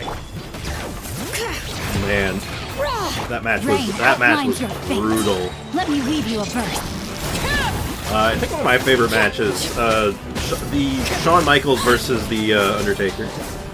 Either of them, either the first WrestleMania one or the retirement match. Either or. Both of them were incredible. Though, I think my favorite match for storytelling, instead of like actually just being like a really good match, though it was a good match, it was a good actual wrestling match, but like the actual story behind it, the Shawn Michaels versus Ric Flair retirement match, that was so good. That moment at the end where he says, "I'm sorry, I love you," and like sweet chin music, and then delivers the sweet chin music. Oh, it's so good. It's so anime. It was so anime. I loved it. It was amazing. Ooh, hello. You look important. Hello, sir. Oh, hey, it's you again. Transfixed. How do I keep finding this guy? This is order. I remember that. It was so good. That's how you do storytelling.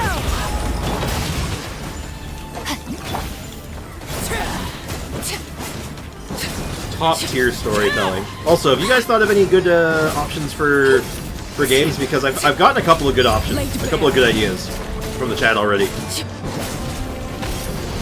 This is not the team to be doing this with, but you know what? Witness my rise. Overrule. Well, at least I got one Natlan character that can help. Let the mountain's veins boil! Rain cutter! Rain outline!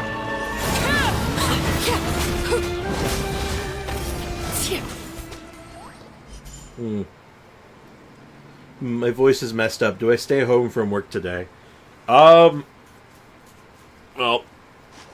God, everyone's getting sick. My mom's got a cold. I had a migraine yesterday, and I still don't feel great after that. And now you've got, like, you're getting a cold. Everyone's getting a cold. Probably should stay home. If you're sick, stay home. And he literally broke his ribs on a botch announce table spot. Oh, God. Brutal. The more you find him, it'll lead to an achievement. I sort of figured as much. Also, did Mike Tyson lose to anyone except for his recent loss? Yeah, not many. He doesn't have many losses, but he had a couple. Like, I'm pretty sure he lost to Evander Holyfield. Though, I'm not sure how I don't know how you score that one. Let me...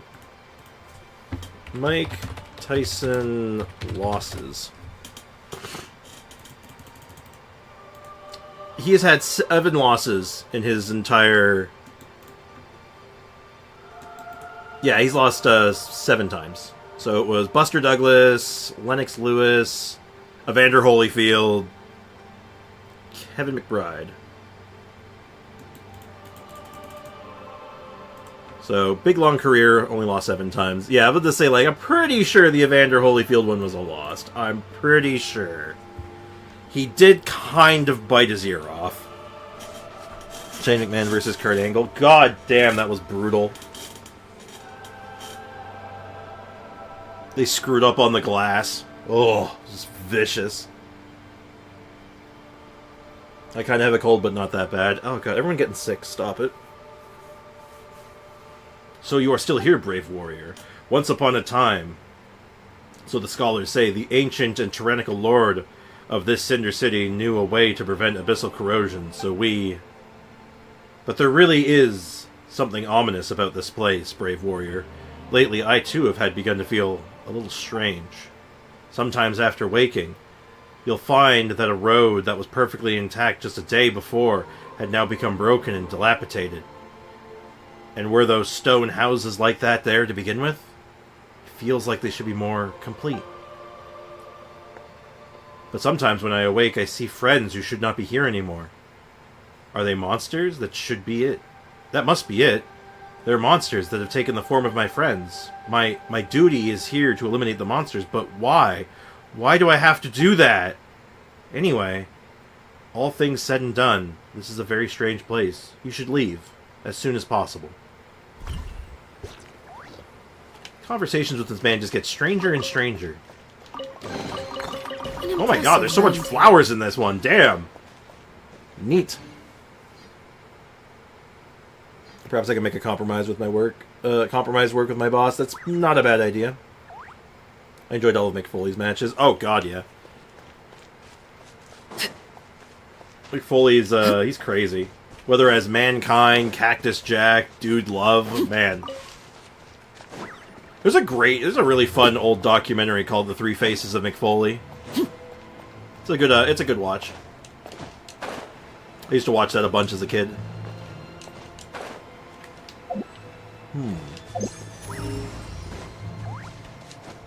The sock puppet, Mr. Socko.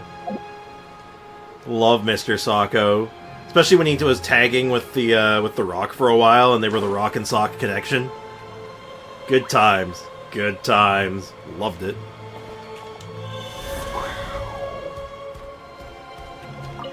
The Mandible Claw.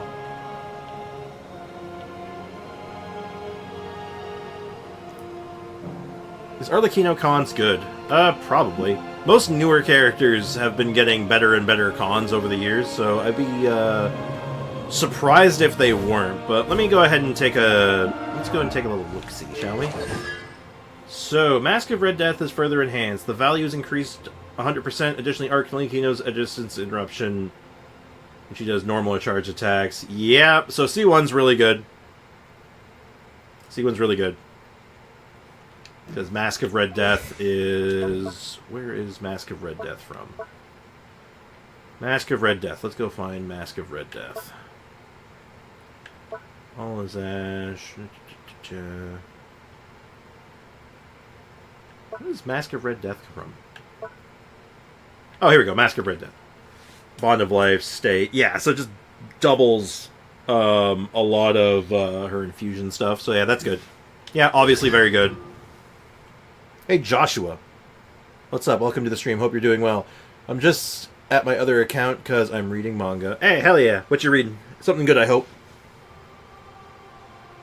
Harlequins are terrible. Foxy, you're terrible. You got a deep breath. Blood debt directives are now already blood debt due when first applied. Okay, that's obviously very good. It means you don't have to do your rotation stuff anymore. And when you absorb a due, she unleashes a baleful. Yeah, that's good. Increases all of her elemental resistance and physical resistance by 20%. Yeah, this is good.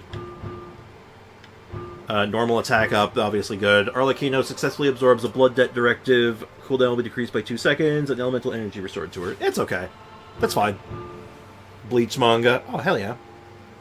Ah! Okay, Link. I will still probably read the name as Joshua if it comes up, just because I always read the name that's in front of me. And C6. The damage of Bale Moon Rising is increased by Arlecchino's attack, multiplied by 700% of her current Bond of Life percentage. For 20 seconds, Arlecchino uses all of Zash. Both her normal and elemental burst gains 10% increased crit rate, and yeah, that's ridiculous. Yeah, that's dumb. So yeah, Arlecchino cons, yeah, they're good. But of course they're good, right? I would expect no less. Oh. I can't use my, Oh, that sucks. You can't use, if you're a dinosaur, I can't use my treasure chest tracker. Well, that sucks. There's also no treasure chests up here. Boo. Yeah, we came up here for a different quest already anyway, so I'm pretty sure I got everything that's up here. Oh, well.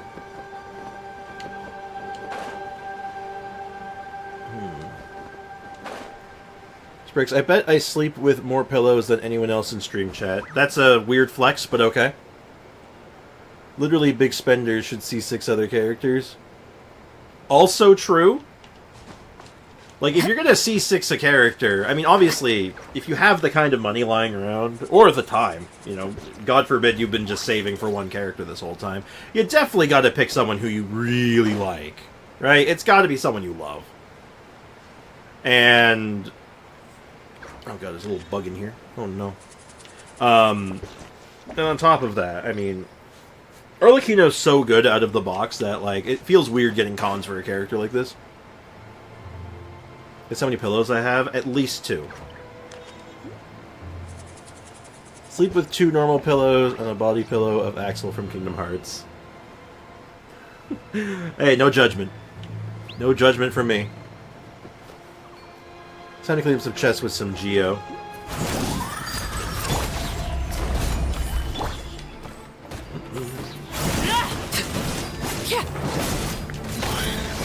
Oh god. Get your nose.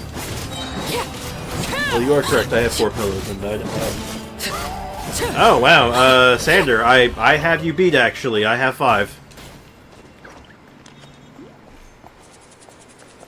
I just spent about 100 fates for C2 Nahida. It's stressful. Yeah. Yeah, I can relate. It's the only one I have. Well, excluding D-Luke, but, you know, standard banner. What do you expect?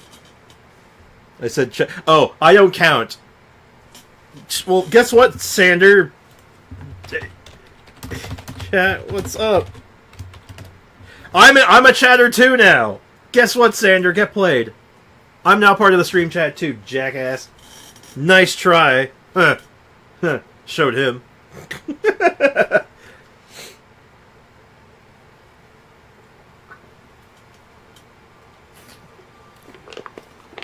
You dare?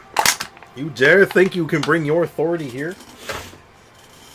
But yeah, I have one C6 character, one C6 5-star character, or limited character. And honestly, she's incredible. Like, holy shit, she's busted. You're a streamer, you don't count. That's racist! Can you believe what we're hearing right now just because I'm a streamer? I don't count? Holy shit, man. That's messed up, dude. Maybe it's not racist. It's some kind of ist. There's some kind of ism happening right now. Other than, you know... I was gonna say something kind of mean, but it wasn't directed at anyone. It was more just like a comment. Screw it. Only an ism other than my own tism. Standard banner characters don't. Yeah, that's kind of my thought, right? Like the only, and plus on top of that, the only C6 standard that I have anyway is D-Luke. So.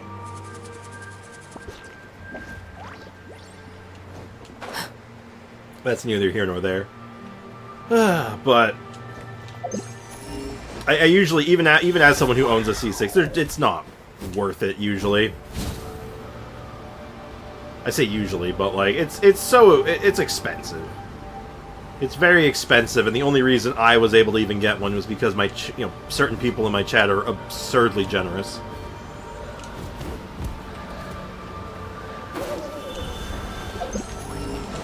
I'm just looking for treasure chests.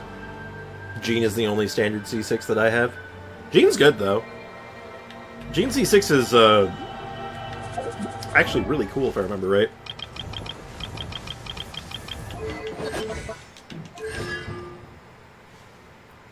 Yeah, it's just like 35% damage reduction. And then if you have C6, that means you have the C4, which is one of the rare instances of Animo Shred. So, yeah.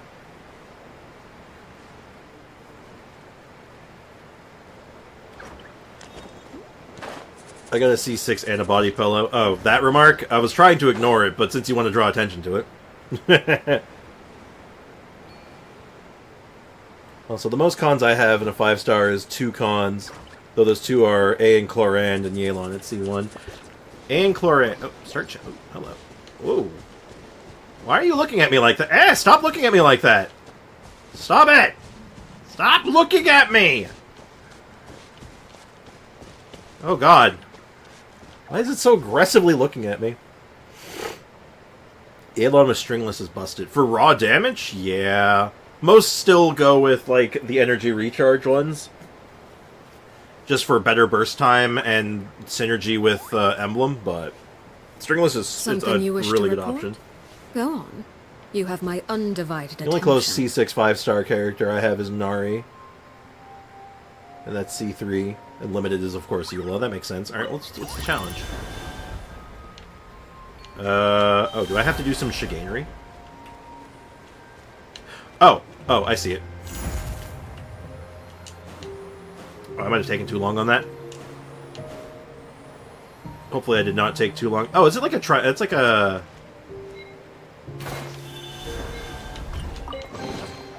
Ah, something with which to commemorate this occasion.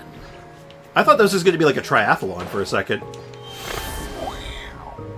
You know, like, you start over there as a fish, and then you become a burb, and then you become a, Oh, wait, enter. Where's this go? Doesn't go anywhere! What a ripoff. Oh, hold on. No, it changes. Interesting. Maybe it is like a triathlon. Oh, excuse me. See when Yelan with signature is so powerful and comfy? Well, I mean... Oh, it's a check mark now. Hey, check it out. Hey, chat, check it out. Let me just zoom in a little bit. Get as close as I can. Okay, hold on. I missed. So on the right we have Arlecchino, and on the left we have Arlecchine, yes. Legitimately. There it is. I think I'll get C6 Zhao. He's who I main, and I love him, but his cons aren't good. His C6 is ridiculous. If I remember right, his C6 is insane. Like, it breaks him in half. Kind of good. It's just everything up to that is lame.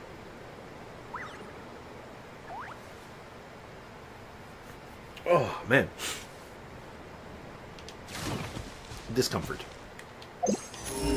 Also, interesting, this is not like a normal marker, so it doesn't actually show up on the tracker. like on the treasure chest tracker with the updates. Huh. Unfortunate.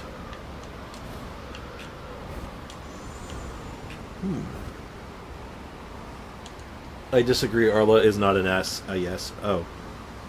That's, Huh. Isn't that the boss fight version? Isn't this just the boss version lying around? I don't remember what this thing is called, actually. Hey! Wake up! You're the boss fight version. What are you doing here? Yeah, Ruin Drake. The Ruin Drake thing.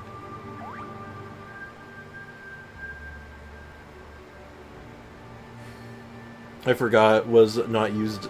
Zhao was not used much anymore. Which is weird, he's still like top tier. Yeah, Aeon Blight Drake, that's the one, thank you. What are you doing here? Well, that's weird. That's super weird. Huh. What does one do with this information? Not gonna lie, if you get to power it up and ride it, that would be sweet. Oddly specific, but probably not what's gonna happen. I'm gonna mark this. You seem important. Hello. Are you really just like... Because they didn't use... They used the actual model. So it's like... This has to be something, right? Like, this can't just be like... decoration. Like, why would you set dress this for this if it's nothing... Weird. What happens if I hit you as a burb?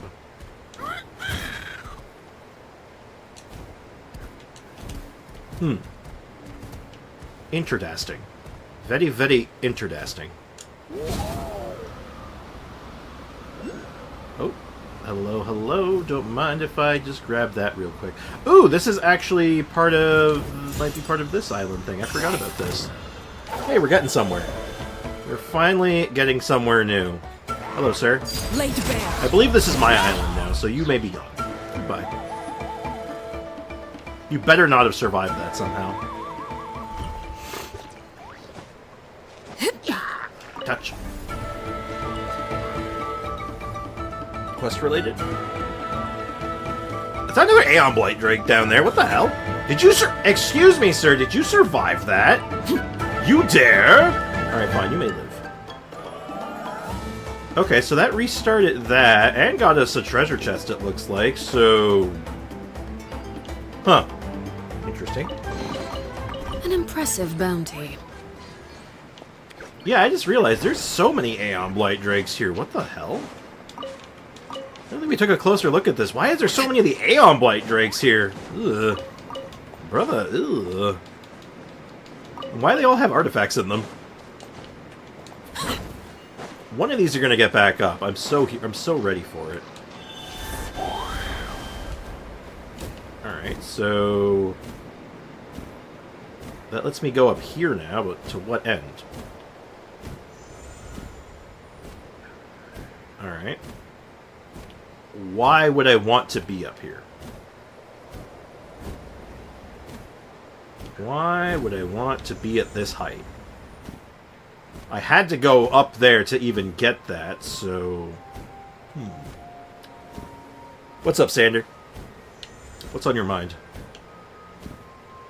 Why would I want to be up here? Is this just, like, to give me a good, like, high spot if I ever want to get around? I have C1 Nuvi and C2 a noticeable upgrade. I think C1 is the noticeable upgrade. I don't know if C2 is all that special, but I can check.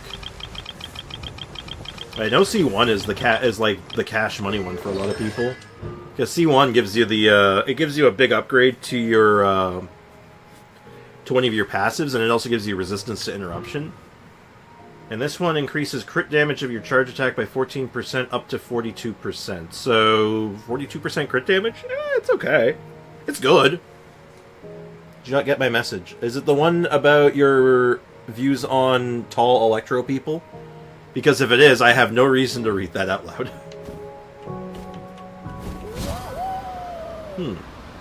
Why in God's name would I ever want to be this high in the air? Oh, maybe it was for like an oculi that I had already gotten. through cheesy methods. That would actually track, wouldn't it? Yes. I have nothing to comment on that, my friend. No comment. Okay. Well, we got something. How's that work for our percentage? Move the needle a little bit. I don't know. We'll have to do... I feel like we're gonna have some struggles on this. I don't know why. Natland just gives me the vibe that we're gonna have a Mondstadt situation. I guess I'll skip and save. Yeah, it's fine. It's boring, though. It's just a boring one. It's just a 42% in crit damage up, which is a good. It's good, but... I don't think anyone's gonna be all, hyped over 42% crit damage on its own. Weird that they don't represent my crits, actually. That's your business, my dude. Be up to? That is your business, my dude. Let them do as they please. Crazy question. This better be insane. How many characters are there where another character is the better choice instead of a con? Example, Ayaka, Shenna.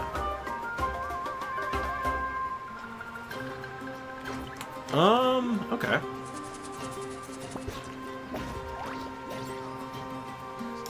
I think I follow your question.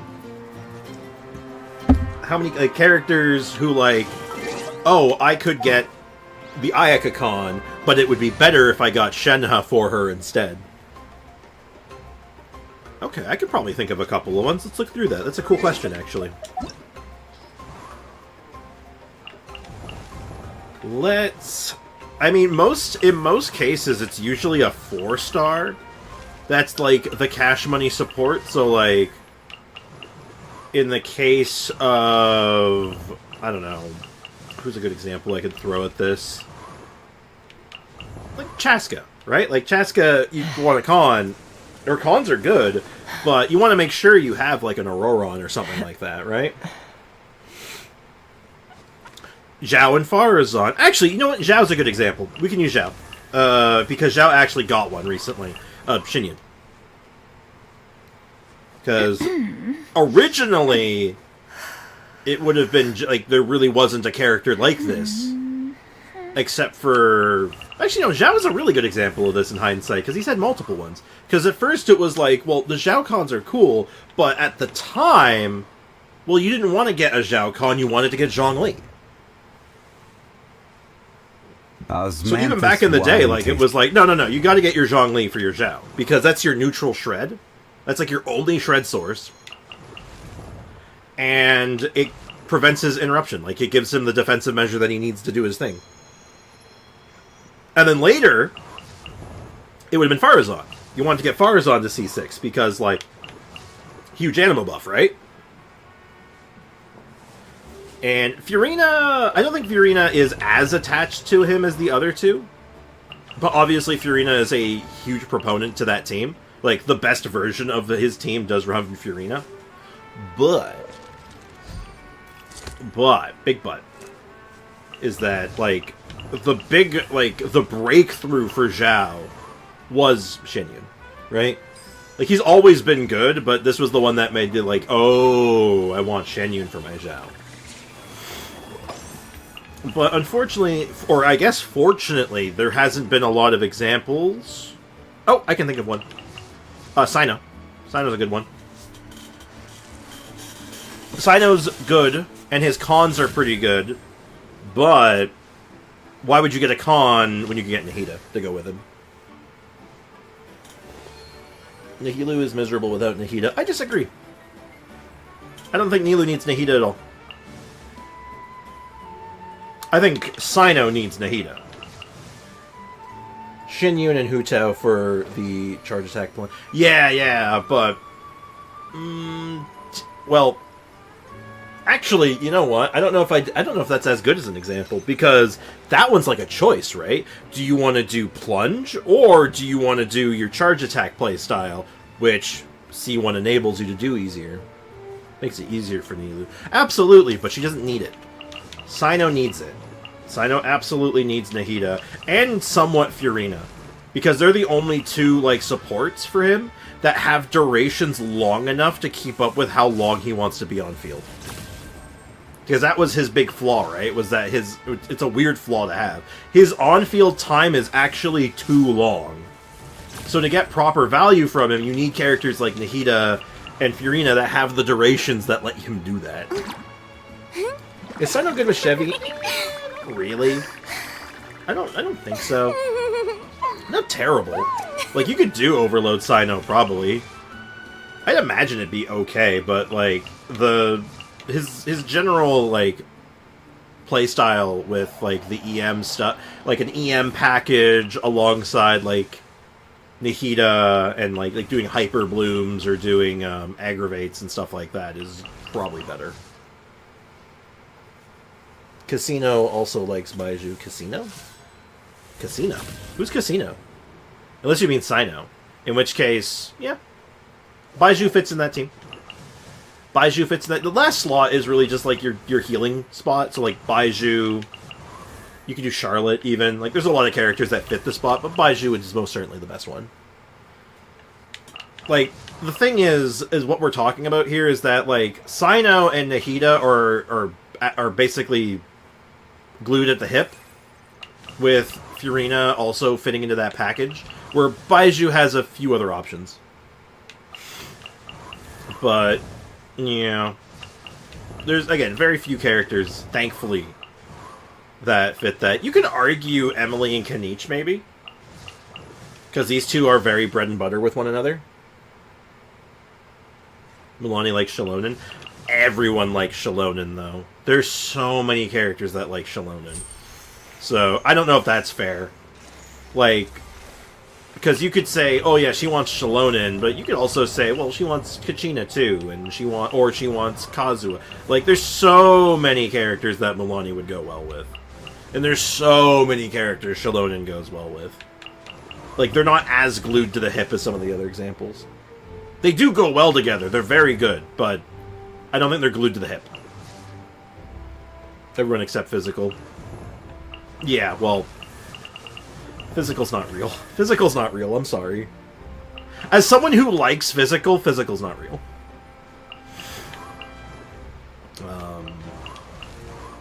But I guess you could make arguments for Ganyu in the same vein as Ayaka, alongside Shenhe, as well. But yeah, I think that's probably the only ones. Most other characters, if you're thinking about like a 5-star character that really wants a really good support to go with them, the support they're glued to is usually a 4-star. Like with Ito, it's Goro, right? Like Ito, Goro, they're homies. But it is real. Are you sure about that? Chat, is Physical real? Milani Comfy team is Milani and Shalonen and Zhongling and Furina or Candace. Sure. But that's for, like, a team of many, right? That's one of many teams. How many teams decide... How many popular, comfortable, good teams does Sino have? That don't include some combination of Furina and Nahida. And the answer is, like, none. Like, honestly, probably none.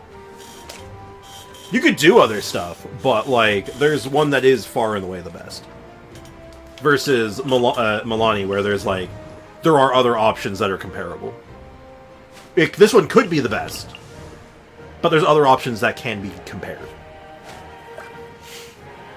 At this point, they should add a physical type to Genshin, like they did with Honkai Star Rail and ZZZ. That would be a huge undertaking, though.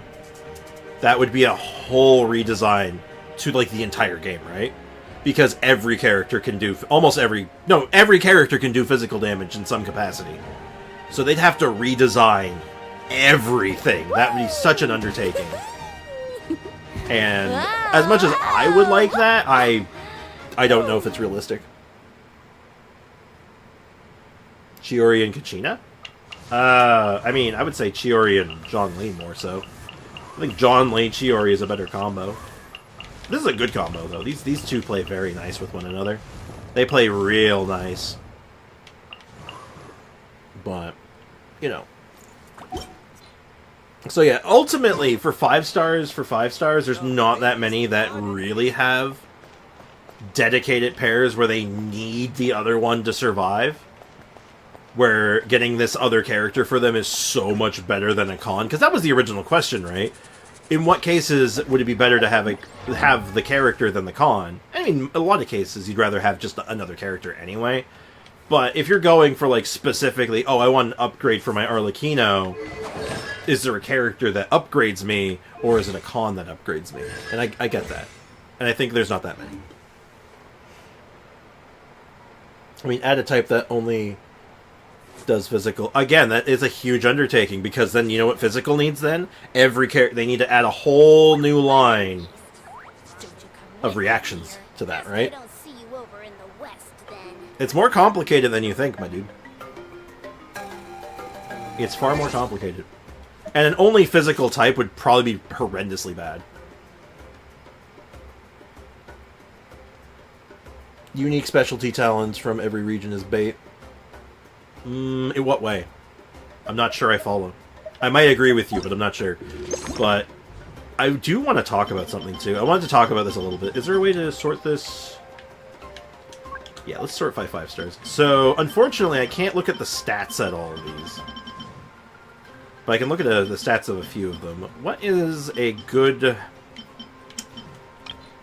I wish there was a better way of doing this. Okay. List of all Genshin 5-star weapons. So, okay, that one's... I don't like that. I want a nice, compact list that's easy to read.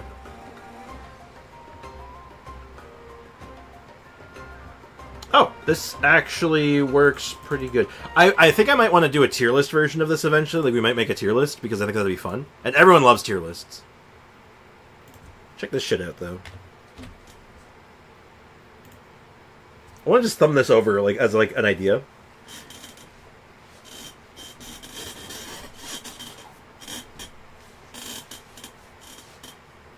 The character who has that talent. Oh, you can in Project Amber. Project Amber? Hey, welcome back to the future. Tier list. I don't think we're going to do it today, because I want to do something else, but I want to just talk about an idea and get the kind of the brain juices going. It's a website. What kind of website? So Genshin Impact has a lot of weapons. I want to do a tier list of every weapon. And kind of like decide and see if we can pick out which ones are the best and which ones are the worst. What is Project Amber? Like you said, it's a site, but... Oh, it's a Genshin Impact database? Okay. Oh! Oh, this website had a different name, didn't it? In fact, this isn't even called Project Amber. It has a different name. Yada.mo. Huh. Neat. Oh, is this the website that also has all the data on character uses?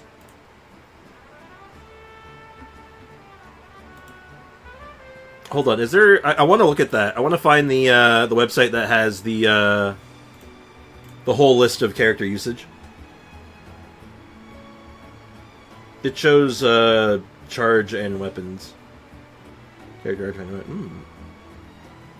It has leaked data, but you can turn it on and off. Okay, good to know.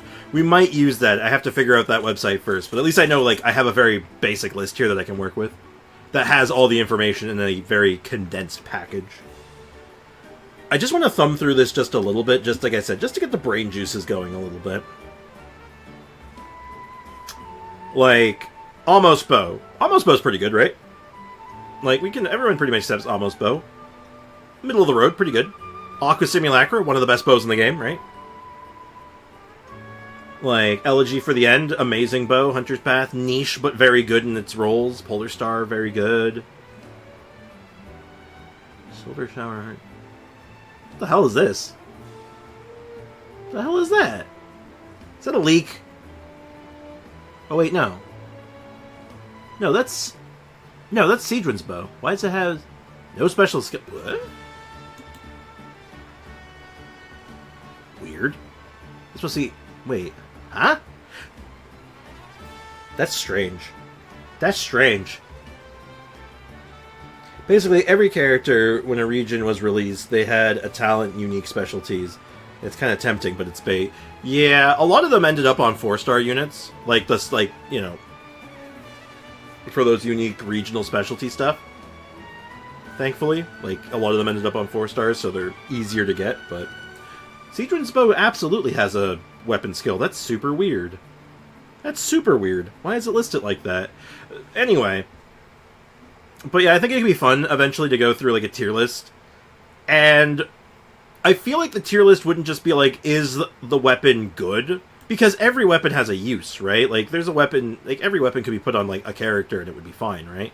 Like, Jadefall's Splendor is not a very good catalyst, but if you put it on, you know, Kokomi or Baiju, it's great, right? It's obviously their best weapon.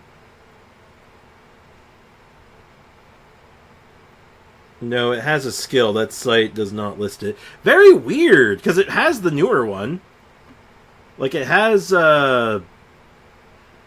what's, you know, the, oh my god, Chaska's bow.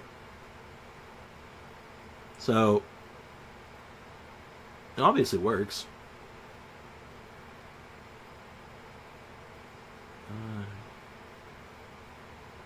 Showing when 1 or 2 more characters in the party have different elements. Okay.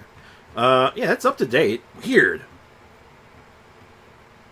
But, or Nervalet. Yeah, it's actually good on Nuvi. Unironically, it's very good on Nuvi. So, what I want to I want you guys to start thinking about for when we actually tackle this topic, it'll probably be a whole stream of, like, doing it. But I'd love to go through every weapon and rate them, not just based on how good they are, but on how many uses they have. Like, Kagura's Verity is a good crit damage stick, but as a weapon, it's only really used on one character, right?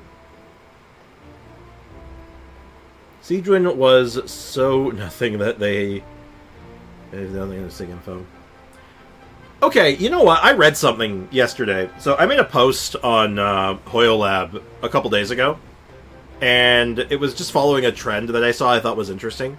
About characters who are unpopular. Yeah, and Lisa exists. Yeah, it works on Lisa. That's true. It does work on you, Lisa. It actually works quite well on Lisa. But that's 2 characters, so it's interesting to think about. But anyway, the post was about... And anyway, so I make this post, and I comment... And I kind of like leave part of the post, I say... It's weird to me that Chiori and Siegewin are so unpopular considering how good they are. It's very weird. And someone replied with, well, it's, you know, Chiori might be a little bit more updated because she had a rerun a while back, but Siegewin is just too difficult to play. Like, she's too hard to play, and that's why people don't like her. And it got me thinking, Siegewin's hard to play? Is that, like, the stigma? Do people think Siegewin's hard to play? Like, that's scary to me.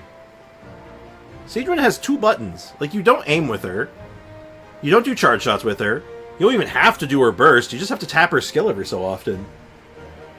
Am I missing something? Is there some secret tech in Siegewin's kit that makes her, like, really difficult that I don't understand? I don't get it.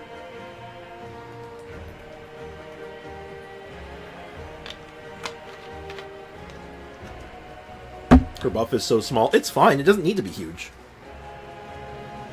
But that's not the statement, though. That's not what was said, Sander. It had nothing to do with the small buff. That's your complaint. And it's a complaint I care little for. No offense. I just don't think it's relevant. It's like, it's a buff. It doesn't need to be huge. Buffs are buffs. She has other she has other things to do. Exactly. Like, the buffing is a side thing. Like, it's not relevant. That is not... How do you... What? No. They clearly said she's hard to play. They didn't mean... They didn't say... There was no mincing of words. They were talking about the difficulty of playing her. What do you mean? I think you're making a weird assumption there.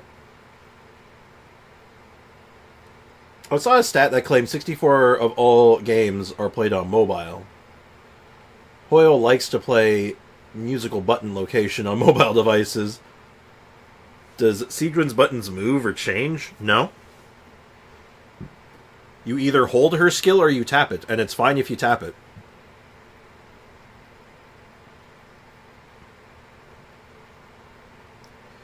The buff is hard to play around. That's what they meant? Okay, Sander, I'm gonna devil's advocate you for a second because I find this thought process interesting. So, the buff is hard to play around, but it's not worth playing around because the buff isn't even very good. So why are you playing around it? Why would you even care about it then? That seems silly. Doesn't that sound kind of backwards, chat? If it's so bad, why would you care if it's actually being utilized or not? Exactly, like, she wouldn't be your only buffer in most cases. And if she is, then then the team clearly, if the team is good already, it doesn't need the buffs then, so why does it matter? She's just there as a as a healer, and that's all she needs to be. So, that's the question, like, why would you play around it, or need to even think about playing around it, if it didn't matter? Like, it's weird. It's just weird backwards thinking, and I don't get it. But let's put that on pause for now. We're not rating Siegwyn today. Yet. We'll rate Siegwyn later. The buff is small, and it's only 5 times. It's one big buff. But playing her buff around their teams may be hard. Early game Siegwyn Haver? Maybe? That's a possibility. I think Sander doesn't read character mechanics. That or he reads them too much. Ooh, this will be a fun weapon to rate. Memories of Dust. Increases shield strength by 20% on a catalyst. How many catalyst shielders are there that scale with attack? How many catalyst shielders are attack scalers? Scoring hits an opponent. Yeah, it's the exact same thing as Vortex Vanquisher. Where's the... Is there a Claymore version? Yeah. Unforged is actually the same, too. But Unforged actually has some homes. Actually, Unforged is actually pretty good, which is really funny to think about. Benny is the only buffer. That is fundamentally untrue, but I get what you're saying. Benny is one of the best buffers. He's in the category for top slot, but, like, you know, I think Shalonen and, like, Fiorina are, like, good contenders now. Which, it's funny, because you could just run all 3 of them. In fact, you can, just run Fiorina, Shalonen, Bennett, and a DPS, and the team's probably good. The team's probably great. Unironically. The buff is small. I already read that. Oh, wait, no, this is the same... Wait, hold on. Did you put the same message twice? Yeah, you did. I have massively invested in Yunjin because I did not have Bennett for the longest time, so my main DPS buffer is Yunjin. And Yunjin's solid. She's good. Her buff is very specific, but it's a good specific buff. It's deferred. Because it's only 5 to everyone, I think, like that. I just don't see the point of stressing over it. Siegwyn is a immaculate healer, and that's what she needs to be good at. And that's what she's good at. So the buff is irrelevant. It's just like a nice extra. Sunfire with Fiorina Shalonen, what's up? Yeah? Actually? So, Jean Bennett, Fiorina Shalonen, yeah, that's probably a pretty good team. Maybe someone only has Siegwyn. Maybe. Hell, if you build Siegwyn for, like, pure damage, like, if you actually build her to be offensively, like, static, she's still pretty good. Like, I've built mine mostly for healing, but with some damage capability. Mainly just Aqua Simulacra. And it's solid. Where's Summit Shaper? I want to look at Summit Shaper. Summit Shaper's a funny sword.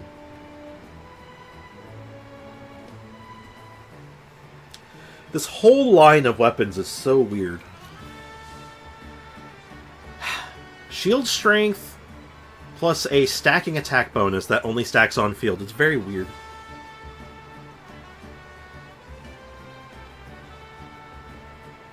I do have Unforged years back on the Mistsplitter pulls. Hey, same actually. Actually, same. That's exactly where I got my Unforged too.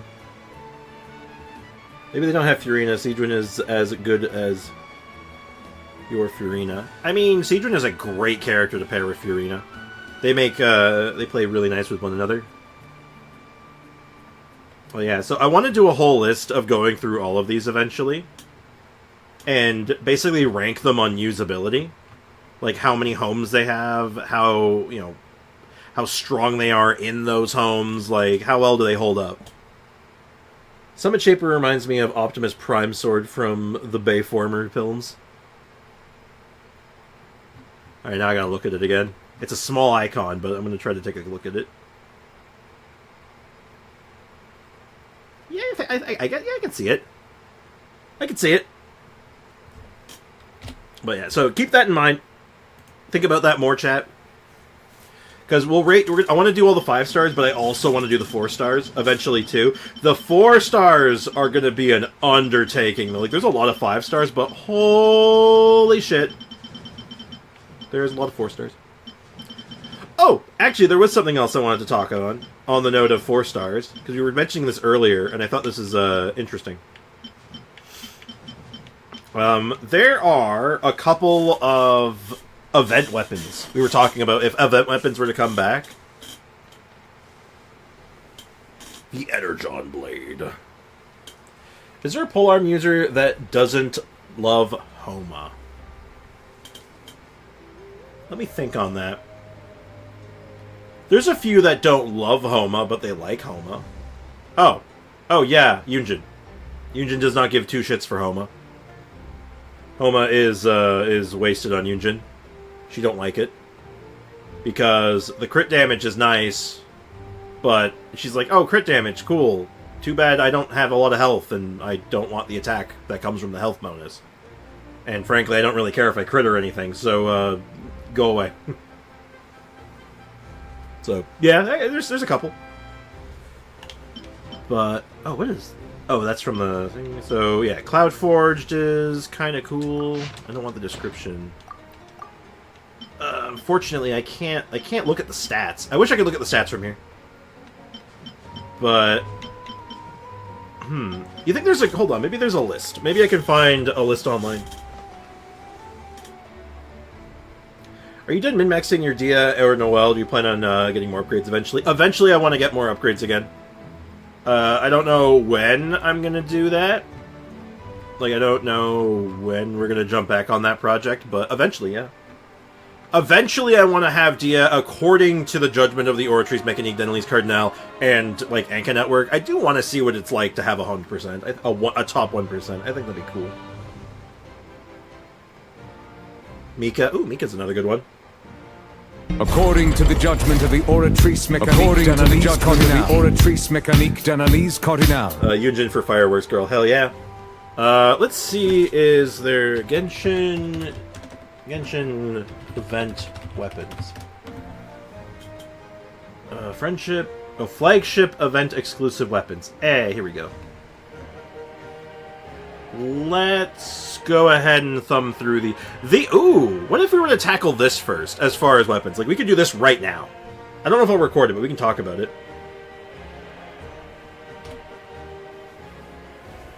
Eventually, I think we'll do that. So, let's look at all the event weapons. So, let's just go ahead and get these all open. We're going to open all of these. Because I don't have all of them. I'm missing a bunch of them.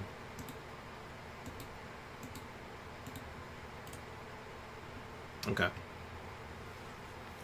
Hit the record button. But I don't know if I want to record this.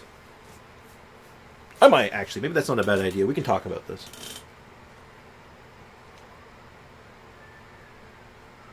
Hopefully there's not going to be an ayaya anytime soon. Probably not. We're not really playing the game, so an ayaya doesn't really make a lot of sense, does it? Alright, so I want to talk about event weapons. You can see we got a bunch of tabs up here. Now, when I say event weapon, just to make sure we're all on the same page, I mean a weapon that exclusively came from an event. So our first example here is the first event weapon Festering Desire, one of the most sought-after weapons in Genshin history. And to those who missed it, myself included, are devastated to this day. I need Ayaka C2. I mean, I really need it. I honestly, I think to get my Ayaka back up the stuff, I might be in the same boat. Where's DBZ? He's been around. He was here earlier. So, we were talking about this earlier, about how, wouldn't it be cool if event weapons could come back? Like, maybe as an anniversary thing, right? Every anniversary, you get to choose an R5 event weapon to get.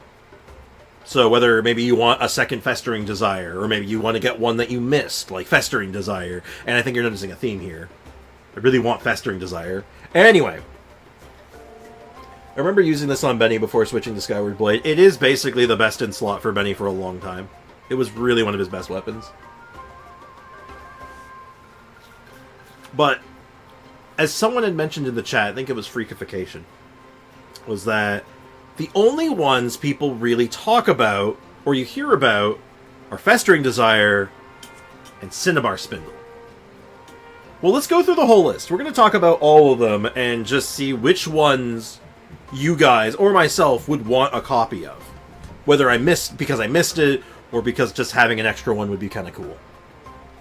So let's go to it. Starting with Festering Desire, obviously, I don't think there's much to say about this. It's one of the best swords in the game. It's insane, right?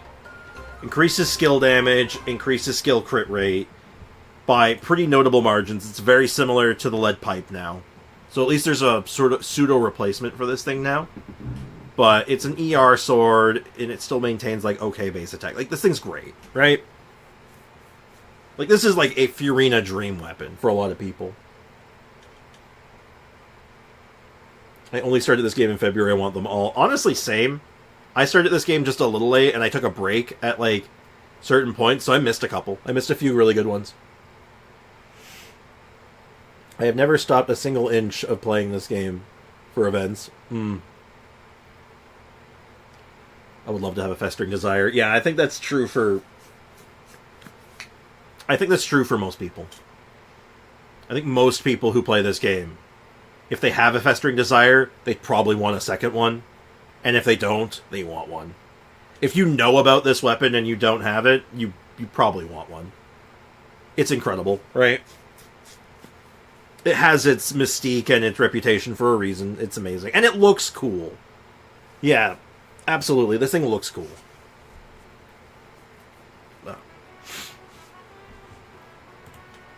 I'm not going in any particular order. I'm just going in the order in which I clicked them. Hold on. Let's see if we can get this in... Can I get this in chronological order? Not easily. I'd have to do this, like, by yeah, let's... so no particular order. This is just the order I clicked on them. Yeah, I am recording. I might edit this together and upload it. The Dragon's Mine event where I got hooked on Genshin, where I was 14 years of age. Oh, what a time to be alive. So, this is a really good one. I think this is one that kind of gets slept on for how good it is. Maybe because there's just not that many characters who really use this thing, but those that do really like it. This one came from Roses and Muskets back in December 2023. So, just under a year ago. And this thing is a very nice claymore. It gives a good healthy chunk of ER, has a decently high base attack, and it gives, I believe, up to 48% attack. Right? What a time. I am 18 now.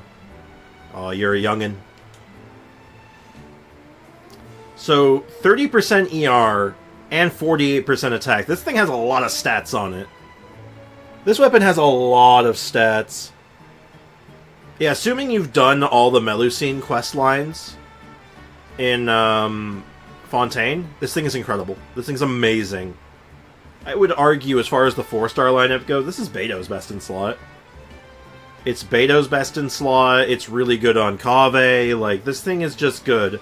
And unfortunately, it does have, it looks silly. Like, it's a cardboard cutout. with stickers on it. Like, it's really silly. So if you're not down with the silly aesthetics, like, this weapon's awful. But like, I don't care. It's a good weapon, and I think it's funny. Like, how many of you guys use this thing? Or, if you don't have it, would want something like this? Despite the Melusine racist names, oof. Melusine. Passive.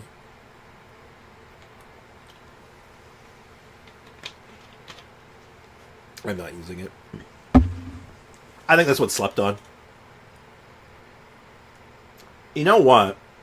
If we get a Claymore character who really likes the attack and ER again, like if we get another character like a Beidou maybe, I think this thing gets some like crazy stonks. I'm not currently using any Claymore characters routinely, and I think that might be part of it too. For whatever reason, I think Claymore might be like the least popular weapon type. I could be wrong, but most people I know don't like Claymores. And then there's me. I love Claymores. I think they're great. Maybe good for Gaming. Oh, yeah, actually. This is really good on Gaming, because he wants more attack, and he also likes having ER if he's having struggles with it. Like, if you don't have the constellations to get him more energy back, like, this is great on him. I build Fremine. Hell yeah. Love to hear that. Hey, Kat, welcome to the stream. Hope you're doing well. We're not getting that in the near future. Mavuka doesn't want ER, sadly. Well, we don't know that yet. I have 3 more Claymore characters built. Noelle, Beidou, and Dehya. And Dehya is, like, mixed on this thing. It's okay on her. Noelle doesn't want this at all. And, Beidou loves this. Like I said, I think this is, like, Beidou's, like, best-in-slot free-to-play weapon. Like, this thing beats out Wolf's Gravestone. Like, legitimately. From when I was testing it originally, this thing's just better than Wolf's Gravestone. It's, at least at R1. It's really good. Ibis Piercer is sort of a weird one. Because you want this for... Like, this really only has, like, 1 character, I think, that really wants it. Like, maybe 2? Well, no. Well, yes, but unfortunately, it's, the other character who wants this thing has a 3-star weapon that's just better. Noelle, Redhorn, Beidou, Skyward, Dehya, Portable Power Saw.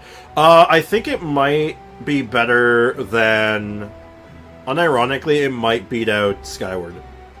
I remember testing that too, because we have Skyward. When we got Skyward, that was my first thought for it.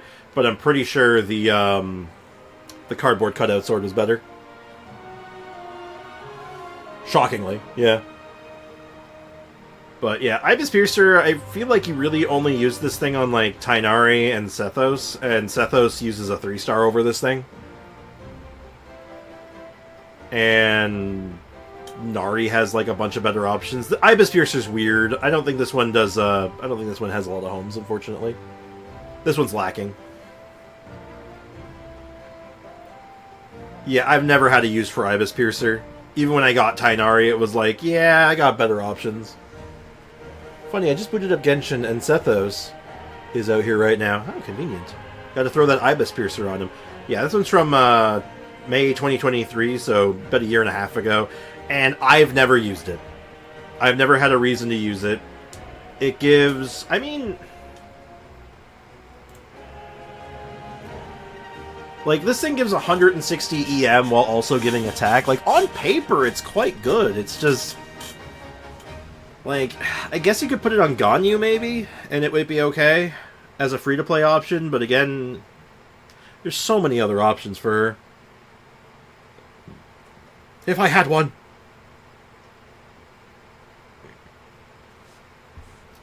Yeah, this was probably one of the more lacking ones. This one's new. This is the brand new one. This is the Catalyst S6K. This thing's awesome. Ashgrave and Drinkenhorn. This thing's amazing. So I'm gonna assume that everyone here has this. I would be shocked if someone here said they didn't have this thing, because this thing is amazing on a few characters. Like, every health scaler wants a piece of this thing. Like, Milani likes this thing, Kokomi likes this thing, Nervalet loves this thing. Like, there's so many health scaling Catalyst characters right now who think this thing is great. Hell, even Barbruh likes this.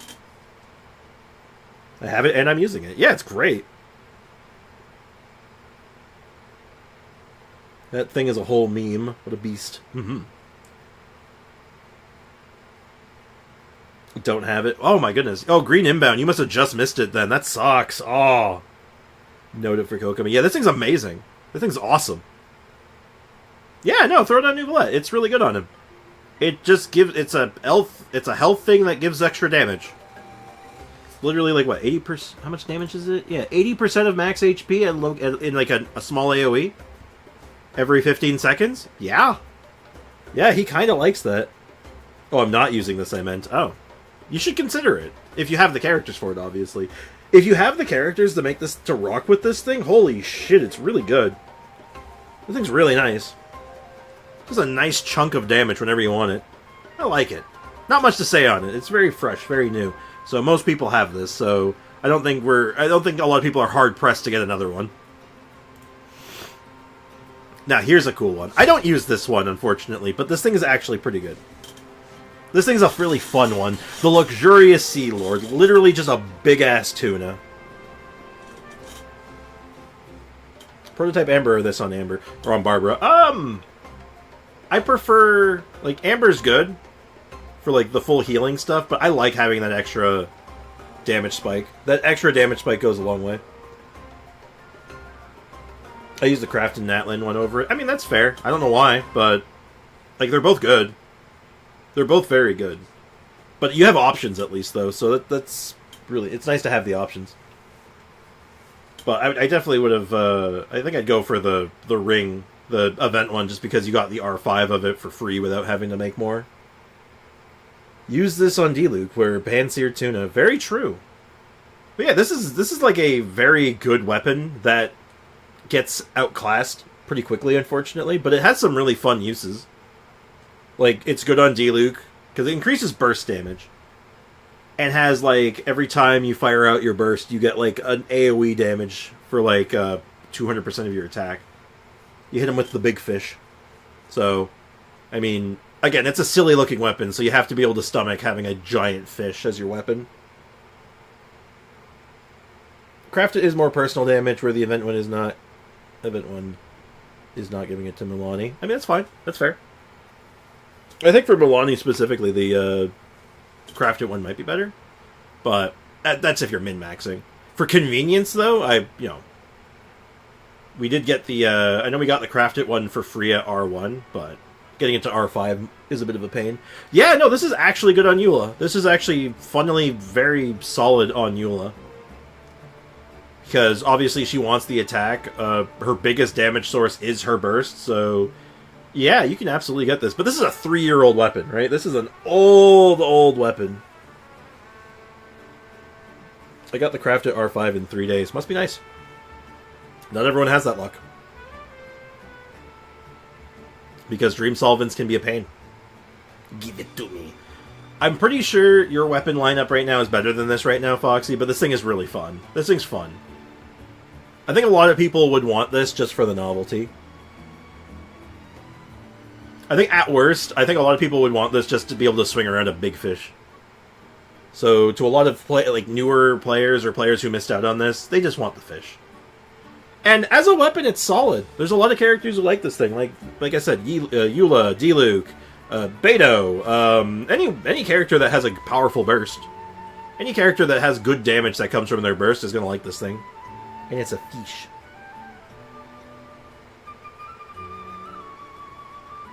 I had several Sumu boxes in my inventory waiting for use for this. Yeah, but again, not everyone's going to have that kind of preparation and foresight. So, again, just food for thought, right? So, I know there's much to say about the fish. Everyone loves the fish. Even if the fish isn't used very often, people love the fish. Hey, Star Entity, welcome to the stream. Hope you're doing well. Come and take a look. 1 pound of fish. 1 pound fish. Yep, pretty much. Mailed Feather, the flower. This one's, wow, this is going on 2 years old now. Wow. This came out, like, around when I started streaming. That's wild. I don't have the fish. I think, yeah, even if you don't have the fish and have no use for it, you probably still want the fish just because it's fun to have a fish. You know? It's just fun to have the fish. This is a cool Claymore. This is actually pretty good. It only has a couple of characters that I think are good on, like Sayu and Kave, and that's really it. Farmed another fishing rod today. Why are you farming so many fishing rods? Oh no. You only need one. Oh no. Have it. I was thinking about putting this on Dehya. Dehya. Is this good on Dehya? I mean, EM is pretty universal in a lot of cases. And whenever your elemental skill triggers an elemental reaction, or... Sorry, whenever the character or an elemental skill. So if a skill hits or you trigger an elemental reaction, your attack and EM go up by a good chunk. So up to 24 and 96 respectively.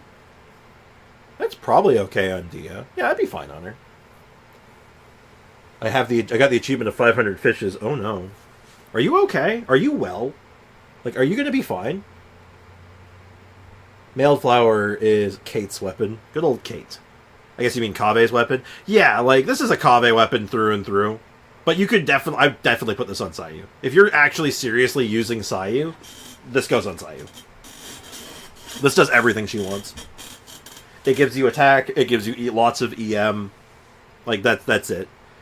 This thing's the only thing that I think holds it back is that it is very niche. Like, there's not a lot of characters who love this thing. Because it is kind of weird. But, honestly, it's a good piece. It's a good little piece of hardware. It's not bad. I'm working on the 2,000 fish achievement. Oh, sweet mother of God. Are you okay, Sean? Are you okay? Yo, are you two alright? Like, do you guys, like... You want to talk about it? Like, oh no, that's not good. Nope. Are you okay? Nope. Oh no. We may require extreme intervention here.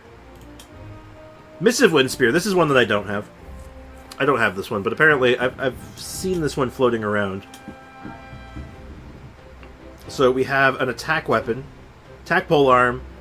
Within 10 seconds after an elemental reaction is triggered, attack increases by 12% and EM by 40 or 48. Oh, this is actually the exact same as the Mailed Flower, but flipped. So instead of having EM main stat, it has attack. And the ability is basically the exact same, only it's locked into reaction instead of skill or reaction. Oh. Yeah, I missed this one. This one's actually pretty good. I think there's a few characters who like, again, stuff like this. Like, I could see this going on, this could go on Sino. Potentially. I've used it a few times. I had it on Emily. Emily would be a good use for this. Arlecchino, yeah. No, for sure. Like, there's a lot of characters this is good on. This is just a generically good one. Yeah, I missed this one. This came out during my my Genshin break. I would love to have this one. Like, I put this one... Like, if I had to choose between this and Festering Desire, I'd take Festering Desire. But this is a close second. This is absolutely a close second, because I think this thing's really cool. This thing is neat. It's a good weapon. I like this one. It's my Shenhe weapon. I think I've seen a lot of Shenhe users use this weapon. And now with Emily, I think it fits beautifully on Emily. Fun fact, my grandma bought me yesterday another pillow, and so I have 4 pillows in my bed. After saying that she should not buy me a pillow without me, she didn't listen and bought me a good one this time. Oh, at least you have a good pillow. Take what we can get. But how many anyone else use this weapon? Or have, or who, hell, actually don't have this weapon? Like, what are the consensus here? Because this thing is good, right? Sweet chin music towards the coffee making event. I remember the coffee making event. I actually kind of like that one. I enjoy. Of Ballads and Brews. Wait a minute. This wasn't from the... I remember doing the coffee event. This was from... This was Windbloom. Oh, I'm going crazy. I have it, just don't use it. I don't have a lot of these event weapons. Yeah, because you came in at a... Like, not recently. But you haven't been playing for super duper long. So a lot of the stuff from like 2 years plus you haven't... you just missed, right? So... It's unfortunate. Like, that's why I wish like a lot of these weapons could come back in some capacity. Even if it's like... a temporary, right? Like, or a limited capacity where it's like, oh, you can choose one every year. Ballad of the Endless Blue. I remember this one. This one came out also. I guess it's over a year now. Holy crap! This is the poetry event. Yeah, this came out right around the time. It was after Nouvellette came out, and around the time. Oh, good old what's his name? Good old what's his name? The one that doesn't get reruns, Risley. Lantern Rider Anniversary Reward. Yeah, my thoughts exactly.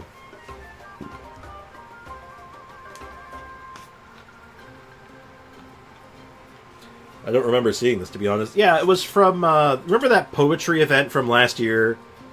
Where it was Hu Tao and Venti hosting like a poetry slam?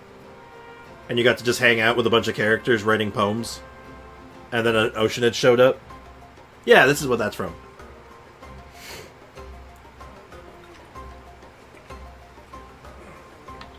Yeah, buffs normal and charged attack as an energy recharge weapon. It's very confused, in my opinion. It's a somewhat confused weapon, but it's like a newbie weapon, right? I watched it. That event was really fun. I enjoyed that event. It was nice. I thought that one was really fun, too.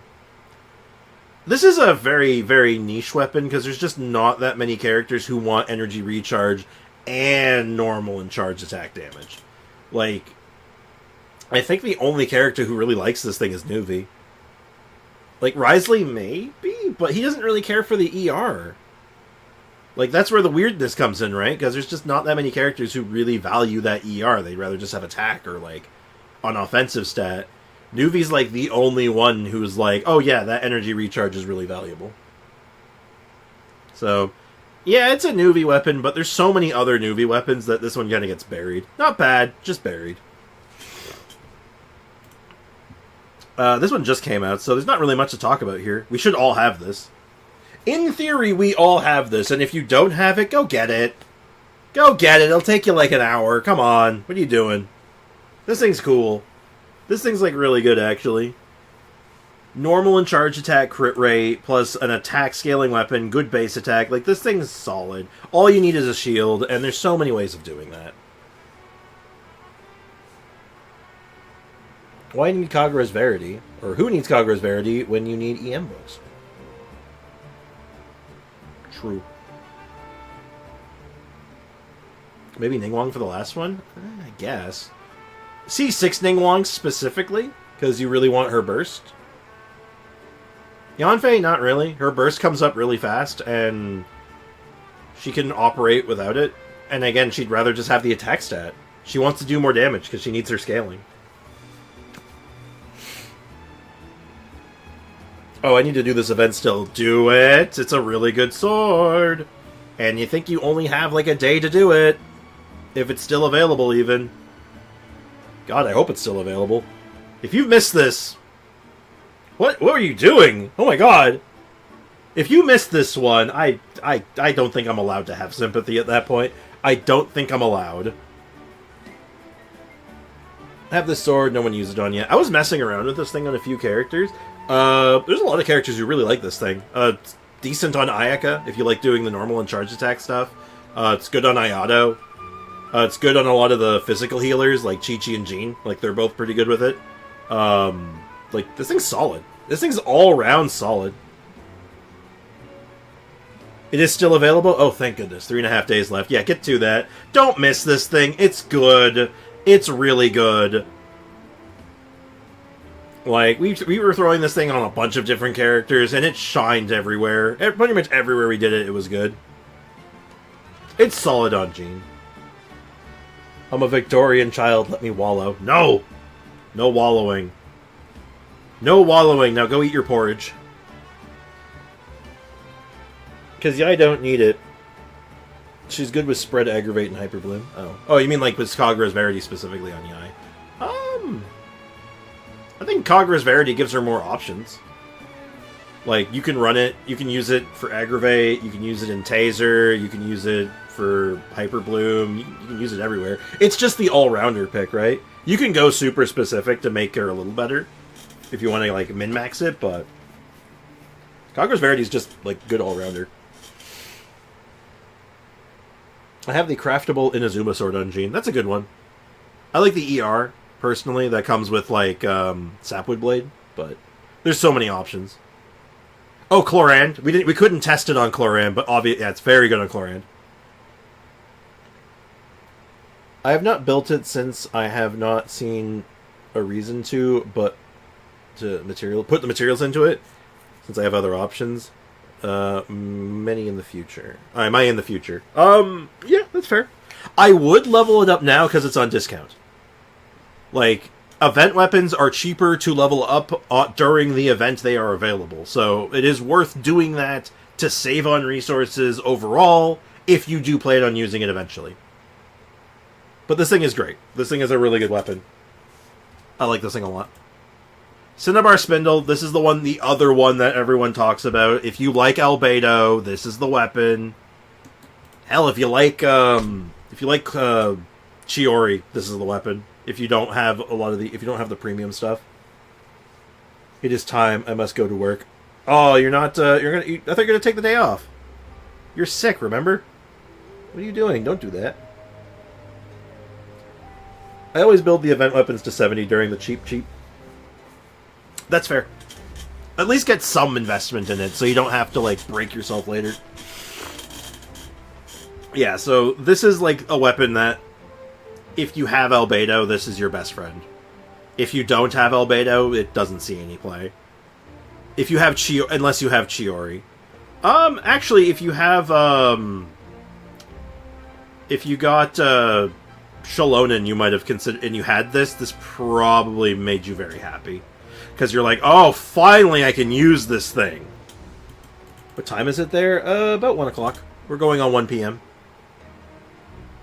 Current event weapon is at 80. Excellent. So want this one. I have no use for it, but I want it. Honestly, this weapon is why I got Albedo.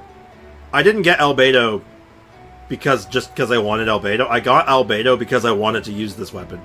True story. That is the reason I got Albedo originally. And you know what? I don't regret it. I love Albedo. I don't use him that much anymore because Chiori pretty much overtook his slot in a lot of spots. I might even start using them together again. But honestly, this thing's sick. This thing's awesome. Does discount stack like event discount and ace discount? I think so. I believe they do. Because the discounts are different. Because one is half cost, the other's double experience. So yeah, I believe they stack. If Chronicled ever comes back, I really want to snag an Albedo. He's good. He's a good all-rounder. The other weird EM bow. After elemental energy is decreased, the equipping character's elemental mastery is increased by 80, max 2 stacks. So 160 EM on a EM bow. This thing gives a ton of EM. This one was from Mutual Security. This one's also not that much long ago, about 6 months ago. This was a cool weapon. I had just no use for it at the moment, but this bow, in theory, gives 320 EM. That's a lot of EM for a single weapon, right? Like, in theory, this thing has uses. It just doesn't seem to fit a lot of characters. Like, let's be real, this thing is made for Sethos. This is a Sethos weapon. Like, this is what he's supposed to use. But again, apparently it's outclassed by a 3-star, which is insane. I should try this thing on him. I should honestly give this thing a better earnest try. Maybe this thing stacks up better than I give it credit for. But honestly, it's a Sethos weapon, and when Sethos is best in slot for free-to-play as a 3-star, you know you got problems. I think this thing might beat... Actually, you know what? If you're trying to weave in like Hyper Bloom and more reaction-focused stuff, I think this thing has a better home. I think this thing works on Sethos better than the 3-star weapon. But again, it's only Sethos. Only Sethos wants this thing. Unless you're just using it as an EM stat stick, in which case there's better options for that.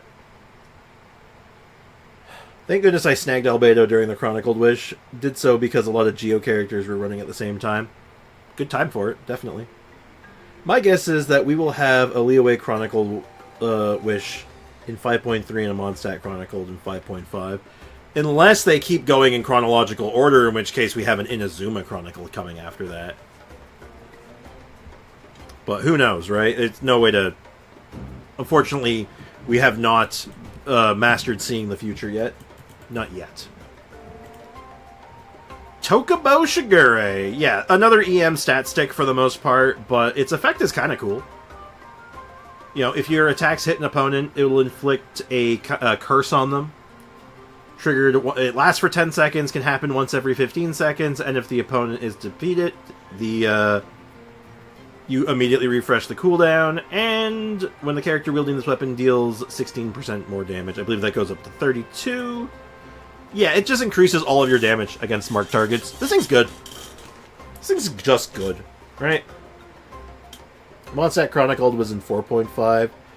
Oh, I see. So, like, eventually, you think they're just going to set it so we'll be getting a Chronicled of every region, every patch cycle? So, like, you know, Mondstadt's 5.5, Leeway's in X.3, and then Inazuma's X.7 or whatever. This is like a Cookie weapon through and through. Or Kazuha. It's really between Kazuha and Cookie. Hey, Ayaka, what's up? Welcome to the stream. But anyway, yeah, this thing's just good. If you missed this thing, you know, you probably want it. If you like this weapon, if you missed it, or if you have Cookie, like, there's so many reasons to want this thing. Like, this is a cool... It's an umbrella. Like, this thing is neat. I like this weapon. This weapon's cool. Like, who wouldn't want an umbrella?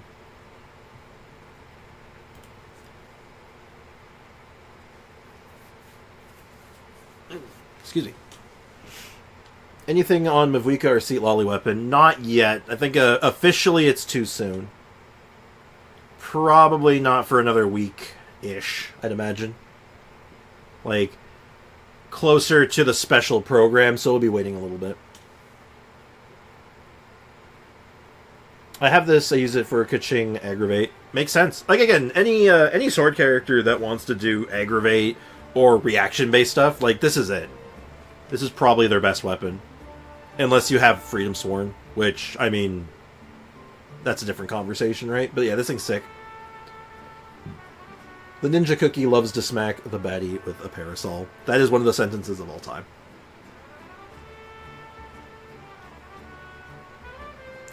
I doubt Mondstadt, but I hope to see Leeway Chronicle. I kind of get where Sean's coming from. I get what he wants to see, and I think it would be really cool to eventually get that, so we're getting very frequent Chronicle banners. But I don't think we're going to be there yet. I think we'll be waiting a while before that happens. Anyway, not too much to mention on the umbrella. Pretty much if you missed this thing and you liked Cookie or Kazuha, you probably want this thing. You want this. This is good. Windbloom Ode, another one I missed. I feel sad that I missed this one. 3 years and 8 months ago. Although Iron Sting can be better than it. Depends. One increases all damage, one increases elemental damage. Depends. Yearly region celebration event coming with its Chronicle banner would be sick. That would be cool. Like, if, you know, Windbloom, we get Mondstadt stuff. We get, we're gonna have it very soon. Lantern Rite, we get Leeway. Iron Sting and Umbrella have the same effect in stats, although one is single target, the other is multi. Okay, yeah, fair enough, fair enough. It depends on the situation, though. Again, they're both good, though, right? And one is easily much easier to R5 than the other one, theoretically. Like, do you want to make the investment to have to make 5 Iron Stings, or would you rather just have to level up the Umbrella once and be done with it? Like, there, again, arguments to be made, but one is much more convenient, and I think that matters. Anyway, Windbloom Ode, this thing's cool. I missed it, makes me sad. It's a EM bow. After using an elemental skill, receive Boon of the Ancient Wish of the Windbloom, increasing attack by 14% by 6 seconds. So basically, You just get a little bit of attack. It's just an EM bow. It's not fancy. It's early. It's an old weapon. But you know what? It's solid. This is just a solid all-rounder bow, right? Like, just a good EM bow. Like, I think this thing gets beat out by stringless in most cases, but having an extra backup, this is pretty good. I wouldn't mind having this one. Like, there's been a few characters where I'm like, man, I really wish I had Windbloom mold. Yeah, I don't have this one either. This one's old. This one's almost 4 years old. This bow is ancient. Absolutely ancient. Yeah, I don't think a lot of people have this one. So I think for a lot of players it'd be cool to get this one. Just to be able to have it, but I don't know if it would see a lot of use at this point. Bows have come a long way. Dodoko Tails! This one I do have. I like Dodoko Tails. Dodoko Tails is very good. Big old attack book. Made for Klee. Normal attacks increase charge attack damage. Charge attacks increase normal attack damage. This is good on so many characters. I don't use it a lot right now just because I've over time I've gotten 5-star catalysts that can outpace it. But if you have this thing, it's a Klee weapon, it's a Yanfei weapon, it's a Ningguang weapon. Like I said, any attack scaling catalyst that does normal and charges, like, it's so good. Risley likes this thing even. The Tales of Dodoko are very good. And, I mean, it's from the first summer event too, so this thing is very nostalgic for a lot of people. Again, I don't use it very much. Oh, Wanderer. Wanderer's another one that likes this weapon. But yeah, this thing's really flexible. Because there's a lot of characters that have this playstyle that really like it. So I feel like this would be one of the ones that if people had access to get either, not necessarily another copy, but for players who missed it, I think this would be a high value get. This is the only limited weapon I don't have. That's wild that this is the one you missed. The first summer event somehow. That's crazy. How did you miss this one? I'm curious. How did you miss the Dodoko Tales? Because this would mean that you were playing for a while, and then during the summer you just said, nah, I'm good. And then immediately after the summer came back. That's nuts. I chose Primos instead. Wait, what? Wait, what? I'm confused.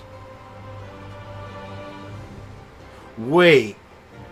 Could you wait, could you... Was the Primo purchases unlimited? Back then? Like, was it actually unlimited Primo purchases?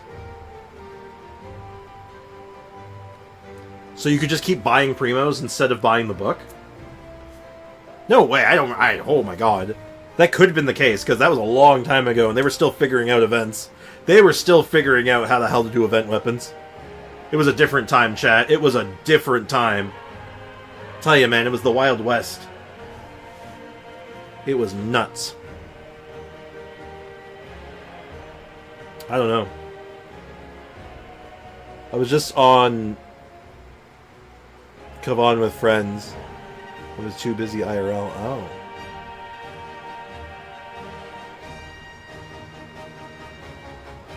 Okay. I mean, that's fair. Like, if you're just busy, I mean, like, I was in... Okay, vacation. I was trying to think. I was like, what the hell is Kavan?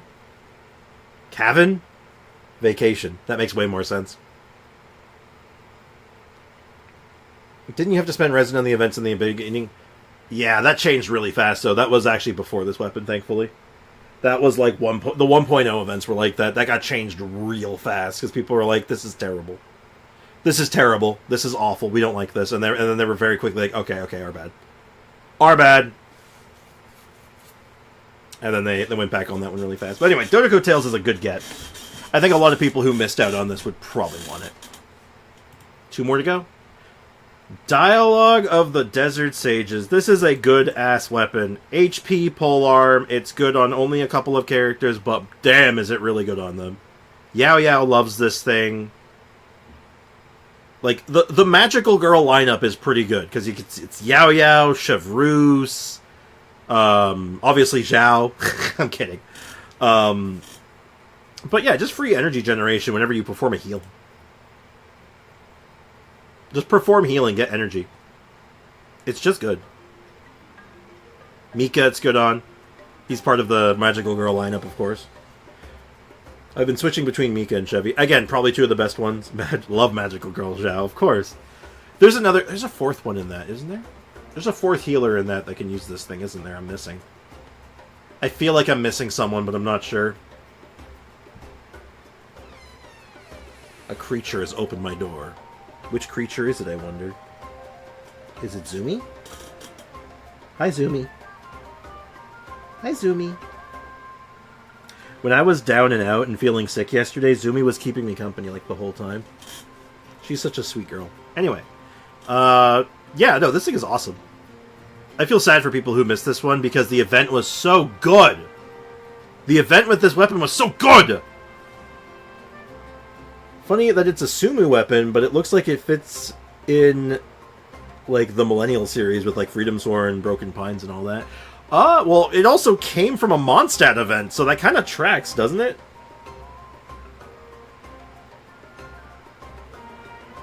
So that's kind of funny. It would be great on Zhongli. Love Magical Girl Zhongli. Only if you have a C6, though. If you have C6 Zhongli, this weapon, premium. If you don't, it's still a good stat stick. It's about as good as, I'd probably put this thing as about as good as Black Tassel, which is weird to think about. I need to stop taking Genshin breaks. Yeah, I realized that pretty quickly, too. Every weapon you say, I feel bad for people, are the ones I missed. Ooh, I'm sorry, dude. That sucks. Oh, hi, Zumi. Zumi, are you going to play with my pillow? What are you doing? Okay. Wasn't this from Fontaine? No, this is from the Alchemical Ascension. This is from the potion selling event in Mondstadt with Lisa. This was like one of my favorite events. This event was so good. Yay, my name is in blue.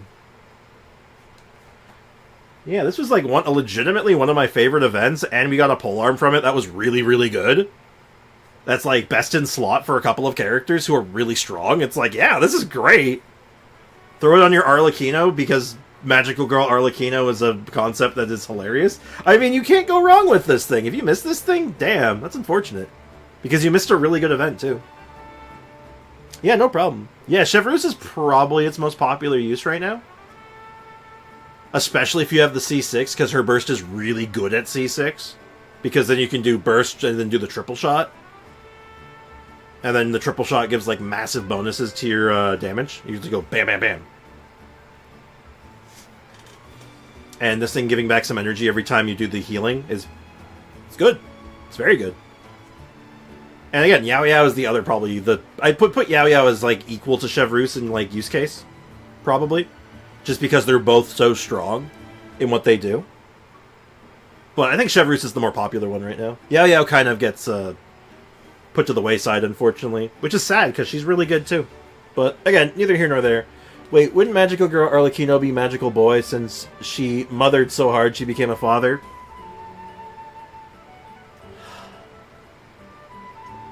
Bailiff, remove his retinas. Why do I stream? Why do I do this? I hate it here. My disappointment is immeasurable. And my day is ruined. My chef... Also, that's why it's only R2, because I didn't finish this event. That's unfortunate, man. This thing's good. Like, I mean, R2, what, like, how much energy is that? Like, 12? 10? I mean, it's still good. Like, the HP's still good. Like, it doesn't become bad all of a sudden. It's just unfortunate. I'm out of line, but I'm right. You are so out of line. Yeah, so that sucks that you missed out on that. It's still solid, but obviously 16 is better than 10. And you're gonna have it awkwardly be R2 till the end of time, and that sucks. That sucks, man. Elf bowling to punish Bricken. Yeah.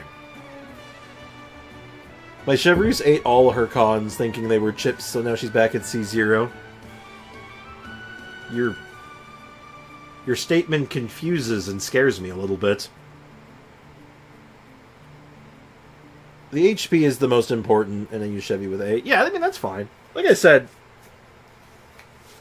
Like, you'd rather have it be R5, and if you're like me, having to look at that thing be R2 forever and know that it's never going to be R5 is absolutely devastating to me. Like, that hurts me. Like, my OCD, which should be CDO in alphabetical order like it should be, is unacceptable. Like, that just, like, infuriates me. So, like, that's painful, and I'm truly sorry.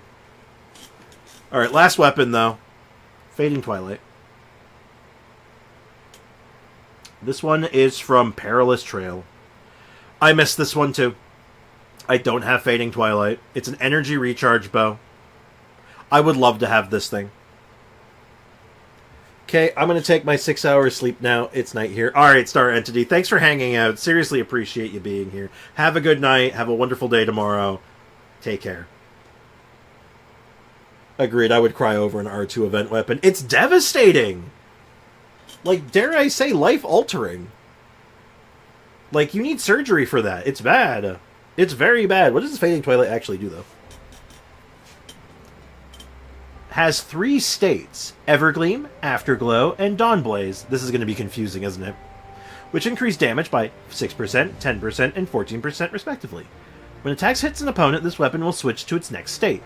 The weapon changes states every 7 seconds. The character equipping this weapon can still trigger this state while off-field. Oh. Oh, this is just, like, really good, isn't it? Okay, so yeah, this is a, yeah, there's like 1.5 million characters that can use this thing, right?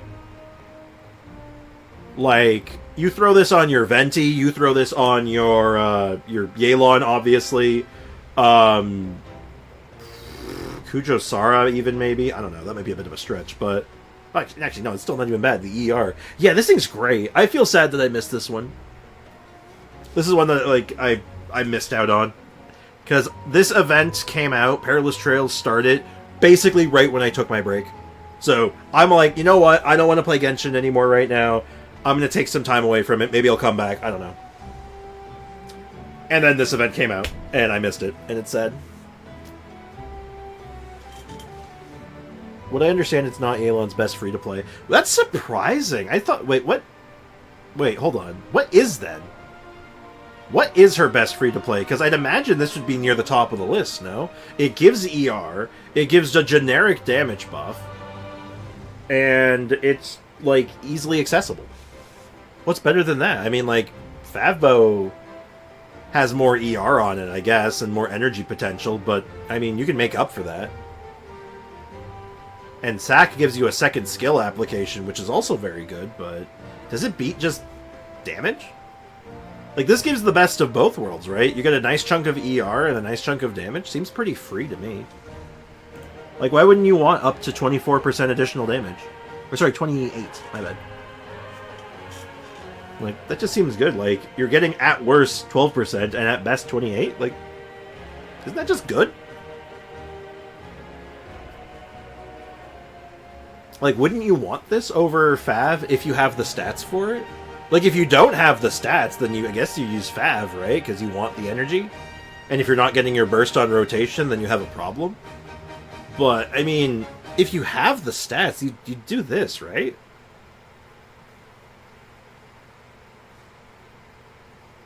Unless I'm missing something. I should level up that bow, shouldn't I? You probably should. This thing's solid. I don't know, the meta people said it, but I don't remember. What do we say about the meta people here, chat? We have many conversations about the meta people. What do we think about the meta people?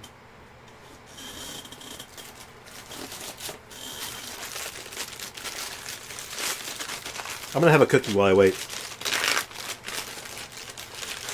They're arrowroot cookies for those who aren't aware already.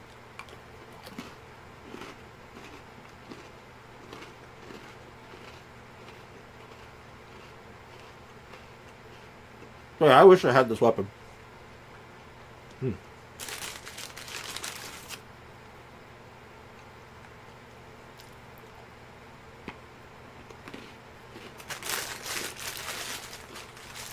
Hmm.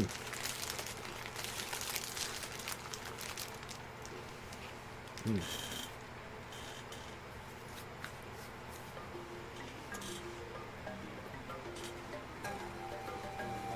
In the meantime, go do Farazan's hang out. Alright, good luck. Meta people equals meta slaves? Sometimes. But I would have accepted any answer, I'll be honest. I mean, Yoi, according to meta, is the worst 5-star in the game. Yeah, boo meta. Which blows my mind, because a lot of people started catching on how good Yoi actually is. Yoi's very good. It blows my mind that people still haven't figured it out. It's like, no, Yoi's good. If you think Yoi's bad, you're just doing it wrong.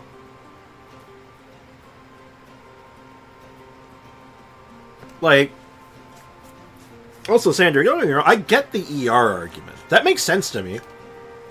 Like, if it's just raw ER, but I feel like if you have your energy recharge in another source, or your rotation's already going smoothly and you don't need that much ER and your character lineup's good for it, I mean, why wouldn't you want more damage? It seems worth it, right? Should I give you a box of those for Christmas this year? Oh, arrowroot cookies? Only if you can find the ones that have the baby on the front of the box, because those are the grandpa cookies. I really need C1 for Yelan. Actually, yeah, if you have constellations for Yelan, I guess that conversation changes too, right? Sack has better damage with skill. I don't think that's true. Being able to potentially skill twice. So assume you skill twice. So your skill does double damage. Which is good. Double energy, too. Very good.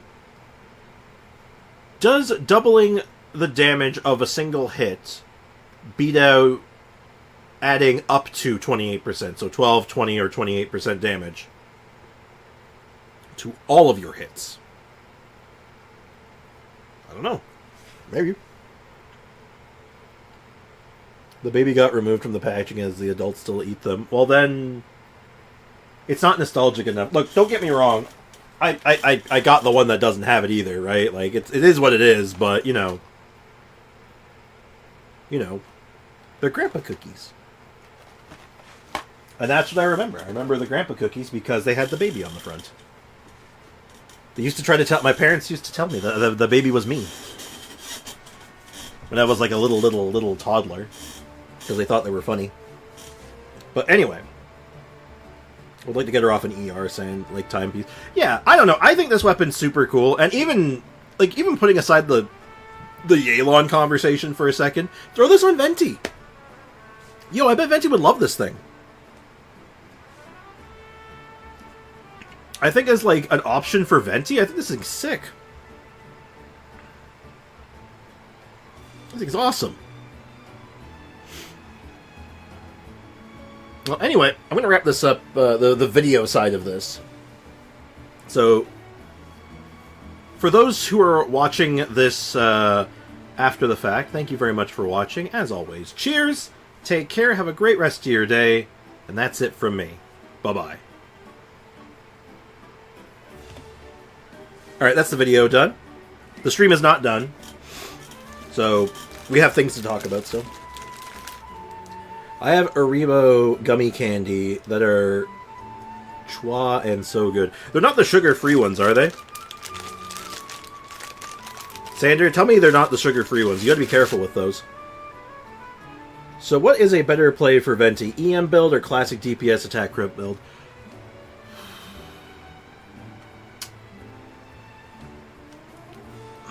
I think he likes a middle ground. Because I know he likes stringless, right? So stringless... Like, I think his build basically looks like stringless bow, energy recharge hourglass.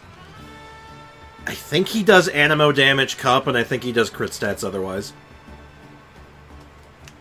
I think he's kind of like a... what would you say? Like, he sort of builds like you would build a...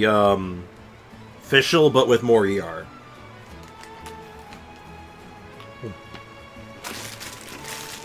Cookie. Question. Answer. Daily doubles.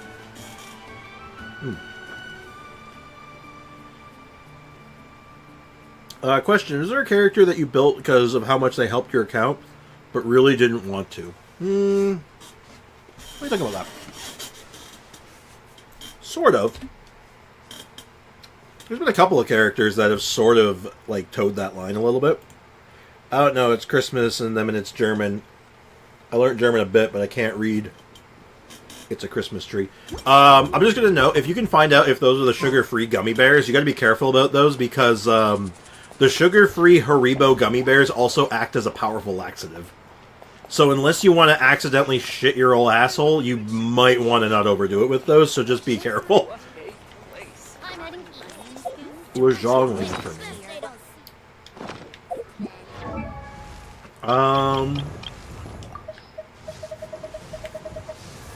Zhongling was never really to better my account, I don't think. I think I just leveled her up to enable her, but I've really come to dislike her. So, maybe at the time, no, but Zhongling could fit that category. I don't have this, it's funny, for how much of, like, I'm not a proprietor of, like, meta gameplay, where, like, I don't need my characters to be meta for me to enjoy them, but I don't mind if they are. Ow! Like, Bennett kind of was that for me, almost, until I got him to C6. Once Bennett was C6, I sort of, like, I looked at him in a new light. So, Bennett sort of dodged that bullet on the grounds of him being C6. Oh, ow! Where did that come from? Sprix, I know it. Okay, as long as you know it. I guess other than Zhongling, just because, like, I've just grown to dislike her. I don't like her gameplay, I don't like her playstyle, I don't like how homogenous she is. But I don't even remember why I leveled her up. That's the problem. If I could, like, really say why I leveled her up, I would say she's in that list, and she probably was. A close contender, funny enough, it wasn't just to make my account better, per se, but Nuvi. Definitely Nuvi's in that list, because I got him for content, as well as, you know, he was the new kid on the block. I thought he'd be interesting. It turns out I really don't like how broken overpowered he is. The Stove God demanded tribute. Uh-oh. But, yeah. I just really, I don't like Nuvi. I don't like him because of his, like, power level. So, if I had known how good Nuvi was going into leveling him up, I think I would have ended up in that situation. But I didn't realize how crazy he was going to be. Once I kind of, like, once we actually got to, like, playing, I was like, oh, he's dumb. Oh, he's really dumb. I don't like it. But, yeah. And just thumbing through my characters. Zhongling and Nuvi are the only ones I really regret, not regret leveling up, per se. I'm glad that they're leveled up, so I don't have to worry about them. They made for some content at times. I just don't like them.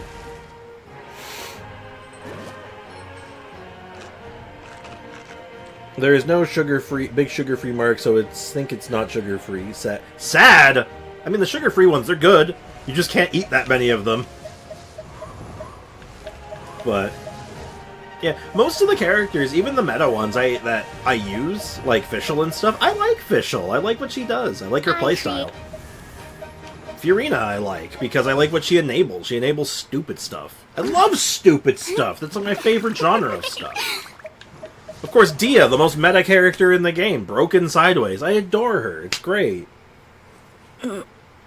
So, you know. Just get Nuvi out of here. Get Nuvi and Zhongling out of here, and I'm fine. Obviously, Aloy, poster child of... I can't even say that with a straight face, I'm sorry.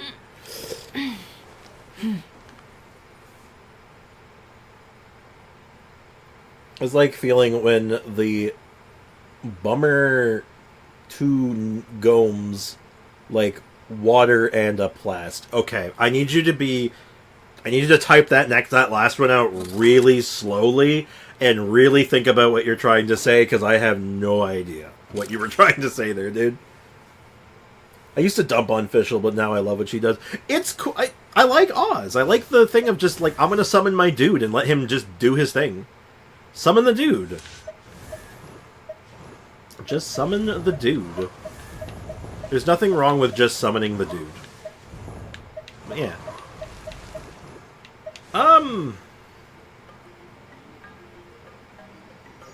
Mixed feelings on Ayato, but he never got leveled up because of, I can't say I've really leveled up a character in the pure interest of just making my account better. I've always leveled up characters because... There's 3 reasons I've leveled up a character. Reason 1 is because they were going to fit my off-meta gameplay style, and I really like them. Right? Like, these are just characters I really enjoy. The second reason I leveled up a character was because of a mix of either content, or I just thought they were cool. Arlecchino, Eula, like, these are characters I think they're really cool, and I thought they'd make for good content in some capacity. And the last reason I leveled up a character is just because, for the sake of leveling up a character. Even though I do like Layla, I don't have any reason to use her right now until I get her C4. Cons for Aloy win. That's a good question. Not gonna lie, Fischl was my first friendship 10. Cool. Fischl's good. She's fun. It's crazy, too, because when you look at my Zhongling, it looks like I love her. Sometimes, you know, desperate times call for desperate measures. I mean, there's some character... You look at my Wanderer when he's at his peak. You think I'm a Wanderer main. Excuse me. I do love Benny with Emily, too. But I don't use him outside of the burning teams. My favorite use for Benny... I have 2 uses. I love him in, like, pyro shenanigan stuff. So, like, Yoimiya, D-Luke, or, like, pyro infusion bait. Like, Pyro Kaya. I love that shit. And the other thing is burning. I love burning stuff. In Minecraft. I also really like doing, like, air fryer stuff. Air fryer is really fun. Air fryer is enjoyable. I like the feeling when the number... I am not reading that. I am not reading that, Sander, but I have acknowledged that you have said it, so, okay, moving on. Anyway. Dory. Huh? Ta-da! No! Aiko... Oh, fine. I don't know where this is coming from anymore, but you know what? You do you. My Zhongling is level 70, and I use her with A and Milani. Yeah, it seems reasonable. I mean, sometimes you can just get away with running the character at a lower level. Just, you know, you get the passives and you just, you know, let them be an applier. There's nothing wrong with that. Nothing wrong with that. Okay, so we have a little bit of stream left. And I want to take some time. I want to take a few moments. I'm going to go ahead and close all this. Don't need that stuff anymore. Oops, I closed too much. Oh, well, that's fine. And I'm going to open up my Steam. Let's open up Steam. I might even open up the store. I want Shogun to go on Raid Up down the road so I can get more copies of her weapon for Zhongling. Bricken, you make me sick.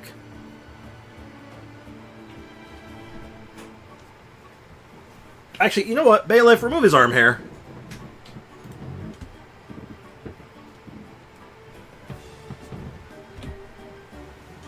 This is my Steam library.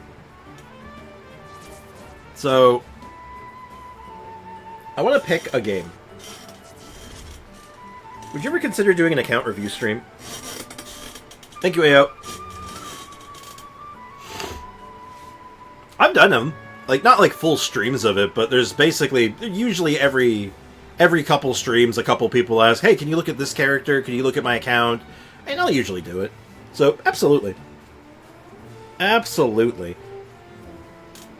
Just literally people ask and be like, hey, can you look at this? I'm usually down. Unless we're in the middle of something or we're working on a project at that moment. Like, I'm almost always down.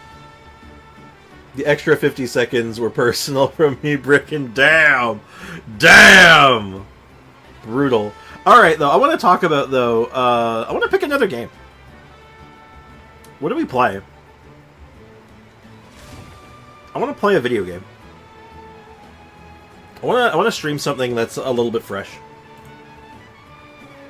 So, I'm looking for suggestions right now for games that we could play. I got this game recently. Check this game out, Cat Quest.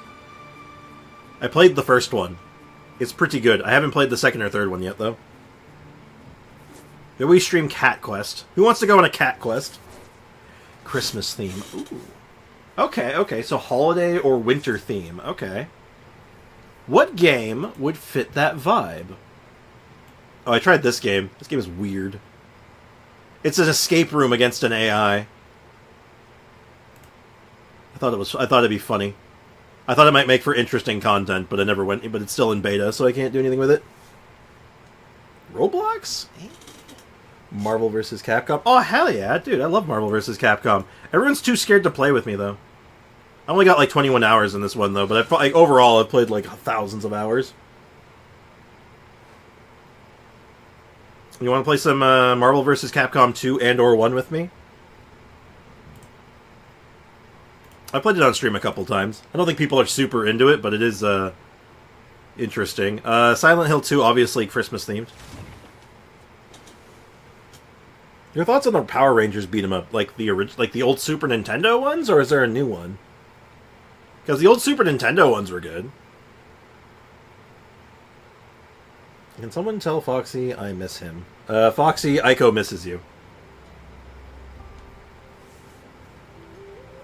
Rito Rewind, it just came out. I have no idea. I hadn't really heard of it, other than from you. So, I don't really got anything for you, unfortunately. Let's see. What we're looking for is either a game I haven't played a lot of, or haven't played fully, or even at all, and or Christmas themed. Oh shit! Kingdom Rush got an update. What's the update? The Ancient Hunger mini campaign is here. Is it free? Oh, I think it's free. Ooh. I'll play that later. I like this game. Anyway,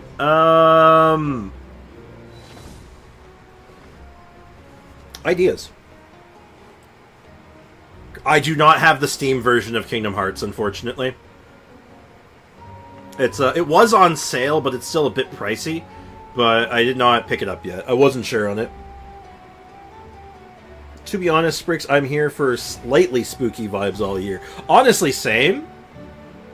Honestly, same. Horror game and Christmas-themed horror game. Or it doesn't even have to be Christmas-themed. It could just be a horror game. I know Foxy's been losing his mind over Resident Evil 7. If you want to get, like, really scary. I was gonna say show off the Kingdom Hearts 1 tournament fights. I mean, I could do that off my PS1. Or PS1, oh my god. My PlayStation 4. It might as well be a PS1. The thing's falling apart. Dredge or Bloodborne emulator are my suggestions. Bloodborne could be something. I'd have to figure out how to get the emulator to work for it, maybe. But I know there's like a really good version of it, but I'd have to learn. Disney copyright. I don't know if Disney... Does Disney go knocking down on Kingdom Hearts streamers? Because I think they might. What Foxy? Aiko, what is up with you last couple of days? You're freaking me out, man. Also, Foxy was here like a second ago. And I said Resident Evil 7. How did he didn't just, like... I don't know why he didn't just pop out of my monitor at this point. Like, damn. I'm going to update that. Oh, yeah, what do we... I don't know, like... I have a bunch of games here. I have, like, all the Final Fantasies. Like, almost all of them. For how ravenous Disney's lawyers have been, I wouldn't risk it. That's fair. Elf bowling. You... I don't know. I wouldn't mind something I could play for a few days. I wouldn't mind something I could get, like, multiple streams out of, potentially. This could be funny. I never finished this. This is a game that was made in the style of the Zelda CDI games, and it's actually pretty good. Unironically. Brotato. Elf bowling is good for 5 minutes. Yeah, not so much for a stream. It's funny. Funny suggestion, but no. Something that's either spooky themed, something that can last for a few streams, I haven't played before, or aren't as familiar with, something that we'd be experiencing for the first time together. Hey, look, it's Hollow Cure. I was looking for a game that plays like, what do you call it, Vampire Survivors, and I thought this was really good. Even if I'm not the biggest HoloLive fan. Don't get me wrong, I enjoy VTubers. But there's only like a couple of HoloLive ones that I'm like, yeah, they're good. It's just not they're not to my they are not to my tastes normally. No offense to anyone who does enjoy them. Baldur's Gate might be a little too involved. I know Baldur's Gate came up a little while. Vampire Survivors? That could make for a good stream. Like, we could do a Vamp Survivor stream. I wouldn't mind doing that. But I've played a lot of Vampire Survivors. Like, I mean... You can go ahead and update that. I've played, like, what, 134 hours of Vampire Survivors. I have almost every single achievement. Just the only ones I'm missing are the new ones from the DLCs. So... This would be good for a stream. I think this would go for a stream. Beyond that, I'm not so sure. Of course, my family-friendly section. I'm going to show this, actually. Let me show the full family-friendly section. Dark Souls 2, Dark Souls 3, and Elden Ring. Well known for being family-friendly experiences, right?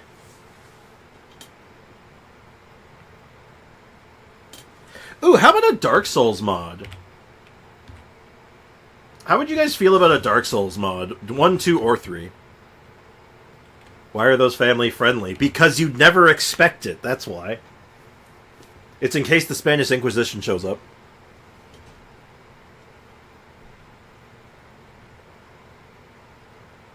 What do we think about a Dark Souls / Elden... Or maybe not Elden Ring, because I'm actually playing through Elden Ring again. I'm finally finishing the DLC. I just beat Bale recently. And if you've played the Elden Ring DLC, you know what I'm talking about. Jesus Christ.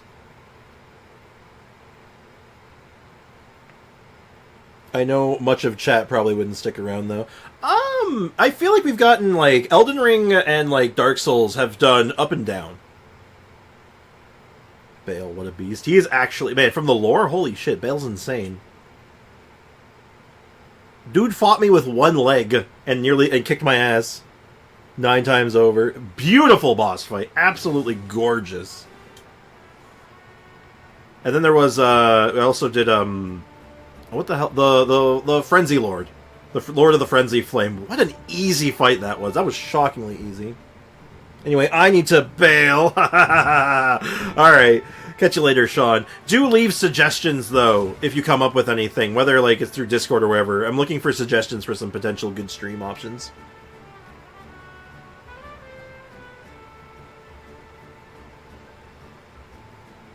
Yeah, have a good one, Sean. Thanks for hanging out, man. Appreciate you, dude.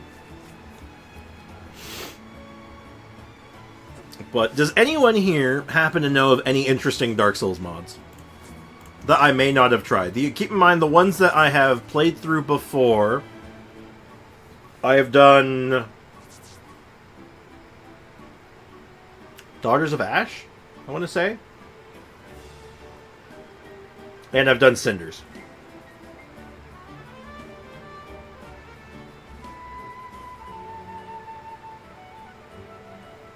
So, I mean, Cinders is fun. Cinders is hard as balls, though. God damn, that mod is there to kick your ass, and then some.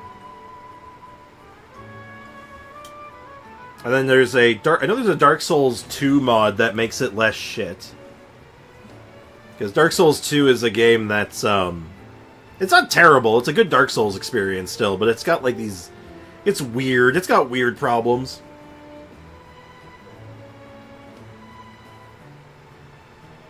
Aimed at you, though. Yeah, but I get where AO's coming from, Aiko, and it is aimed at a you know someone in the chat, and it's very public. That's the whole thing, right? It's very public. Everyone is able to see that, and that's a bit weird. It's a bit strange.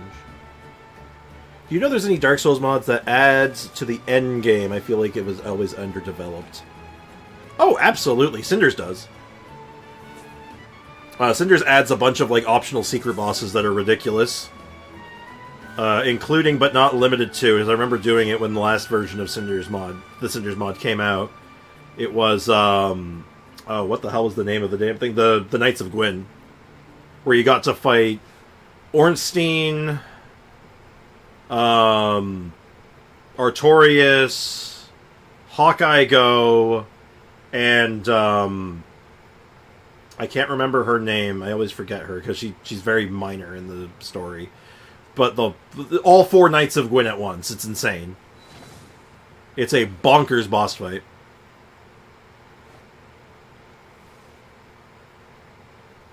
You think there's a... You wonder if there's a Christmas theme one. I have the fighting games.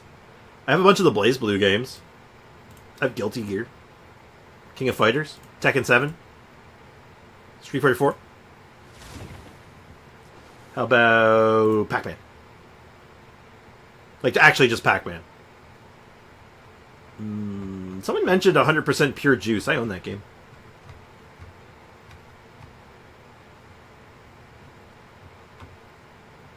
I don't know, though. How about, like, a Final Fantasy game? I like Final Fantasy. For a hot second, I thought you meant Christmas-themed DS Dark Souls mod. That is exactly what I meant. Grand Blue? I do not, no, not Grand Blue Fantasy. Just, Blaze Blue. Though I am aware of Grand Blue. I do know Grand Blue. Final Fantasy is cool, too. Yeah, I have so many options here. Final Fantasy 9 is my favorite, by the way. That's my favorite. I currently have a bunch of mods installed on it right now because I was trying to do some funny stuff with it. Why don't we look up the best Dark Souls mods?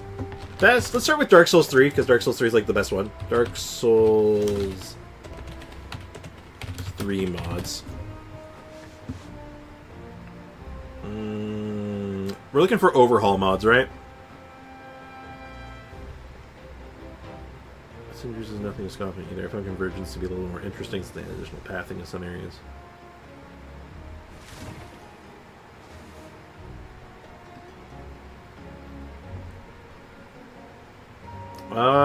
Wait, isn't Convergence like an insane difficulty mod? Hold on.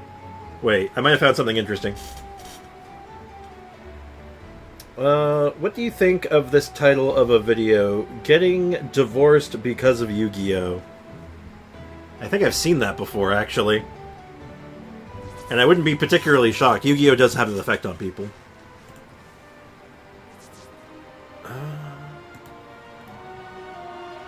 I'm just thumbing through, like, lists right now. I have to... What? Since when do you have to make an account on GameRant to read the article? Ew!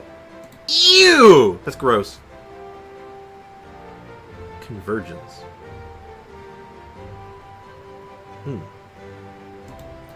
Let's take a look at Convergence, shall we? Whoa! That was weird.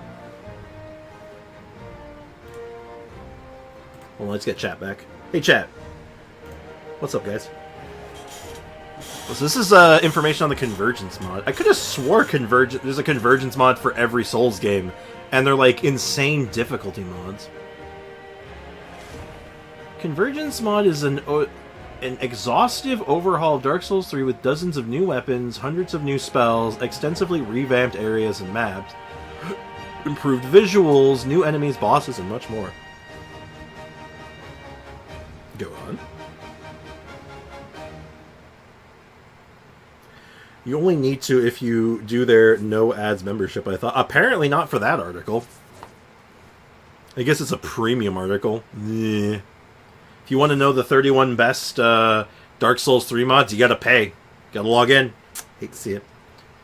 What is in this mod? Okay, so every map has been new item placements, improved lighting, decorations, and aesthetics. The goal of the map reworks is to change the feel of the areas, as well as adding new surprises and challenges in hopes of reigniting the excitement of your first playthrough. Ooh. Hey, chat, what do you guys think about this? Yo, what are you guys thinking about this? Hold on, I need some opinions here, chat. Dark Souls 3. A mod I have never played through before, and it's something that, like, is apparently going to spice things up quite a bit. Opinions, onions, I'll take them all. What do you guys got for me? The 3 basic magic schools of vanilla have been split into 4 distinct sub-schools, making 12 in total. Each new spell school is their own distinctive playstyle and progression, as well as custom spells, catalysts, vendors, and armor. Every single weapon has either been rebalanced or completely reworked, making them more viable. New weapons often come up with brand new movesets, and usually incorporate animations from Bloodborne and Sekiro for added variety. Ooh. Chat, I think we might have gotten something here. This could be a really good backup game. I just hope people are into it. Chat, I'm excited. Tell me, please tell me there's people excited. I'm pretty much down with almost anything because I've never seen and played the majority of these games. You know, I feel like you might be in the minority there, unfortunately. There's a lot of people who just want to see the same stuff. There's thankfully a good number in the chat right now who are showing interest here, though. I'm kind of hype. I am Hute. Also, spell support sounds neat. I wonder if they're going to add in some of this... Like, one of my favorite weapons in Dark Souls 2 is called Blue Flame. It's a casting catalyst that's also a sword. And if they add in stuff like that, I'm sold. I am Hute. What does that mean? What else we got then? Several new armors have been added, and all sets grant various stat bonuses and perks when worn. All bosses have been revamped in some way, and some even completely new, with animations and AI unique to Dark Souls 3. I'll have to learn how to... I'll do the installation on my own time, because we don't need to do that, as well as I don't want to dox myself. And we're getting close to the end of stream anyway, so this could be a project for, like, tomorrow. We can get started on it. I am listening, may not talk much. Oh, okay. Still don't know what Hute is. Let's check the comments. There should be comments, right? Files, images, videos, articles, logs, stats. I'll check the images. I just want to look at what people are saying about it. Articles. So, it recently came out, so 2022? So a couple of years back when I got its last update.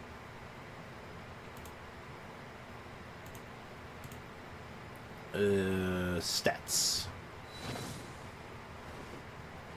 That's not helpful. I could have swore there used to be, like, comments here. There used to be comments on this website. Where are they? I was hoping to find out what people think about it. Let's find out. Let's find out all about Dark Souls Convergence. Dark Souls 3 Convergence. Let's check on Reddit. Reddit has good opinions, right? Reddit, obviously well known for their opinions. Hute is an Estonian word for good mother. Sander, are you a good mother? Is that what you're trying to tell me, that you're a good mother? Mr. Beast Chocolate goes hard. Disagree. Hard disagree. Look, not to be like contrarian or start like being like an asshole or anything. I do not like the Mr. Beast chocolate bars.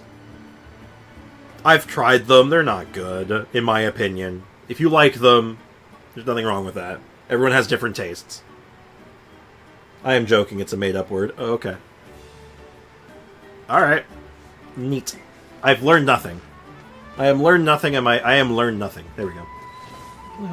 Okay, a huge overhaul mode, changed the entire game. It heavily relies on magic, introduces new schools of magic, like blood magic, necromancy, geomancy. Okay. Introduces new NPCs, bosses, some completely unique. They aren't just skins. Variety. The magic variety is really wide. The areas are all changed up, lighting a new path, boss movesets. Now, I'm not a big magic user in Dark Souls. Belgian seashells are the best. That shit goes... Now, that goes hard.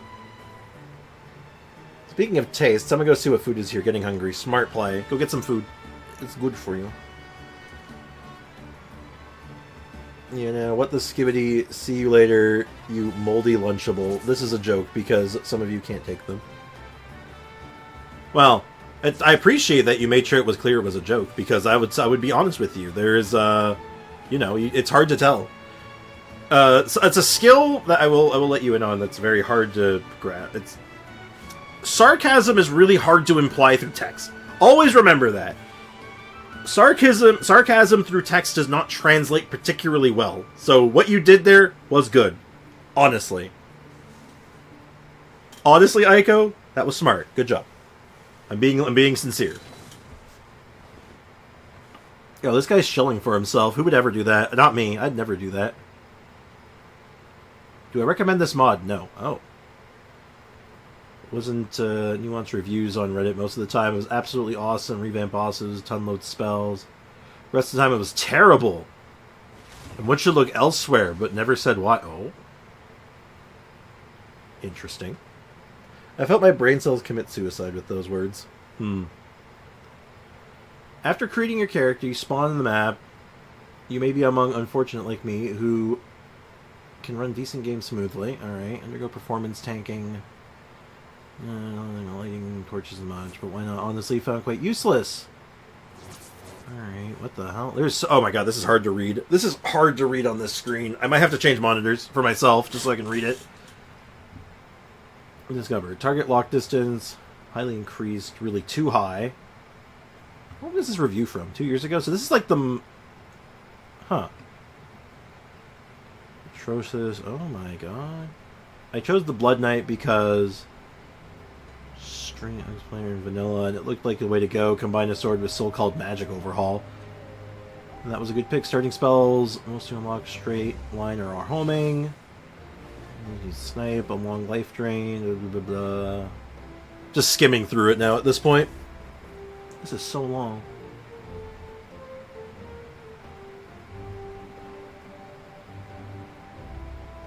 Minions are garbage. Oh, man.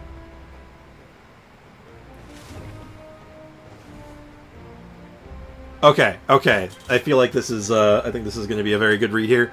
Oh man, I won't touch on everything, but the standards you're holding this mod to this mod created by 2 people is absurd. Magic is too OP, but bosses are too strong. Abyss Watchers are too OP, but they gave you access to later parts of the game to get strong enough first. It's not vanilla, so why do you expect to play the game in the same order? Just beat them last night in the vanilla sword, +5 without magic, and I'm by no means great at these games. So basically what I'm hearing is this guy's review is full of shit.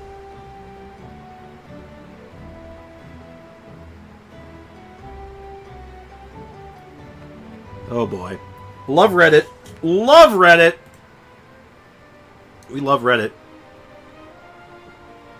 Oh boy.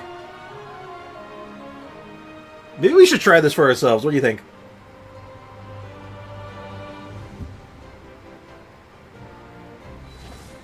My Lunchable isn't... Don't you mean Lunchly?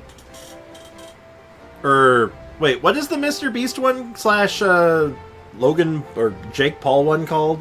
That's the moldy one, isn't it? It's not Lunchables is the normal one. Lunchable's the one that's been around since, like, the, 1800s. Person seems like they're mad that the modders changed the game. I definitely feel like that. Like... You know what? Let's try it. You know what? How about this? We'll set this up for, like, tomorrow.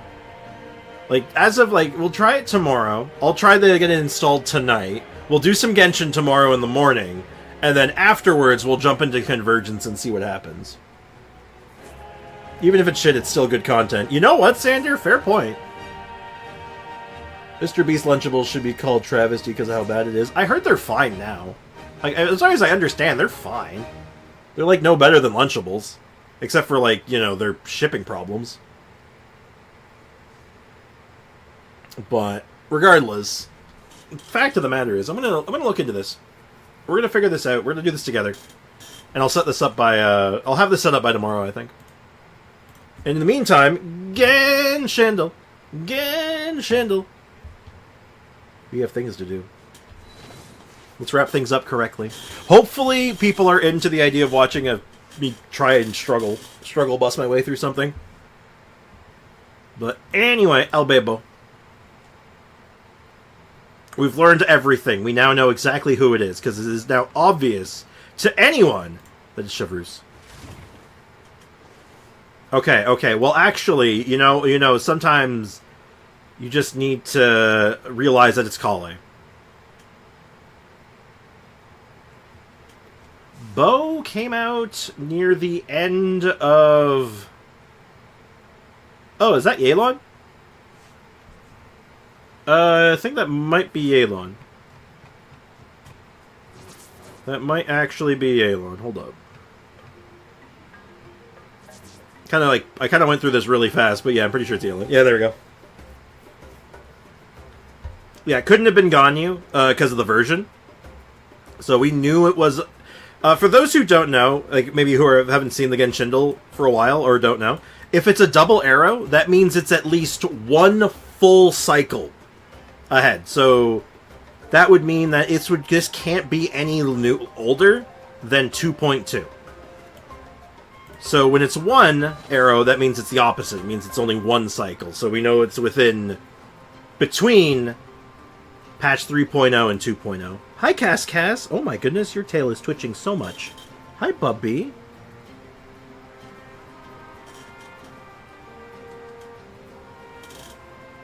.3. Or, I guess 2.1, because it's one full cycle. It includes the perfect next patch. But anyway, we got that one. That was a little, that wasn't too bad. What is that? Whatever it is, it's huge. I see a bubble. Furina? No. Yes. Hi, Cass. Bubble Furina? I think it's Furina. Cloud Retainer? Is that the popcorn machine? No, I think the popcorn machine's a smaller icon, no? Yeah, it was Furina. Yeah. Nuvi was like my secondary guess, but Furina was the first one that makes me go, wait, hold on. Cass, come here. I'll feed you very soon. It's almost time for lunchtime. Cass is starving. Such a drama queen. My cat is a prima donna. It's just what it is. You get used to it. I'll be feeding him very soon, though. It is time for his lunch.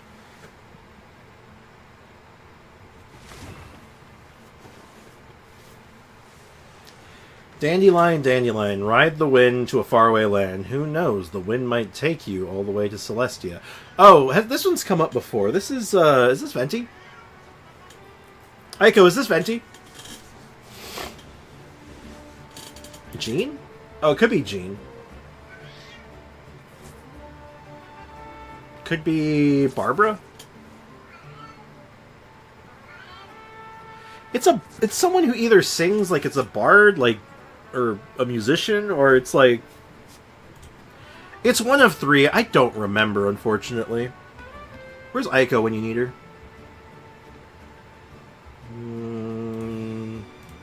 I'll do Jean next, because I think Jean feels right. You know what? I like Jean as an answer. I've completely overshot Jay. It was Jean. Dandelion, ride the wind to a faraway land. Who knows? The wind might take it all the way to Celestia. I remember this one. It's a weird quote. It's one of those ones where you're like, oh, huh, that is Jean, isn't it? Weird. It came up before. I know we got this one before, and I couldn't remember it. And we wrap this up with the emojis. It's a ninja. Cookie? Oh, wait, no. No, I'm gonna go with Sayu. I'm gonna go with Sayu, actually. I know Cookie's got the ninja aesthetic going on, but Sayu's actually a ninja. Yeah!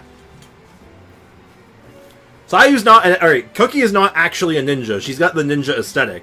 Sayu is actually a ninja. So, I had a plan and it worked. And, yeah, so the second one is... the third one? You know what. You know what this means. You know what this means. Come on. Come on, chat. You know. You know. Come on. Right? Right? You know. Muji chaos. Anyway, that was easy. Small. It means small. It's the Zhao emoji. Yeah, exactly. It's the Zhao emoji. Hate to see it. Or love to see it, depending on how you feel about it. Anyway, I'm going to wrap things up here. It sounds like we have a pretty good plan for tomorrow. I'm going to try to set it up tonight. And tomorrow, like I said, we'll do Genshin, rigmarole, daily stuff, and kind of just play things out. Maybe do a little bit of running around. See how we feel. Play things by ear. And then we'll start Convergence. We're going to see what this mod's all about, because if it's as crazy as, like, I'm expecting, I think we could be in for a ride. So, hope to see you guys there. Hopefully people are into it. Fingers crossed. It'll be my first time doing this, right? So, my first time trying this mod. So, it's a game I know in a way that I do not know it. So, we'll see how it goes. Fingers crossed. Alright, take care, guys. As always, cheers. Bye-bye.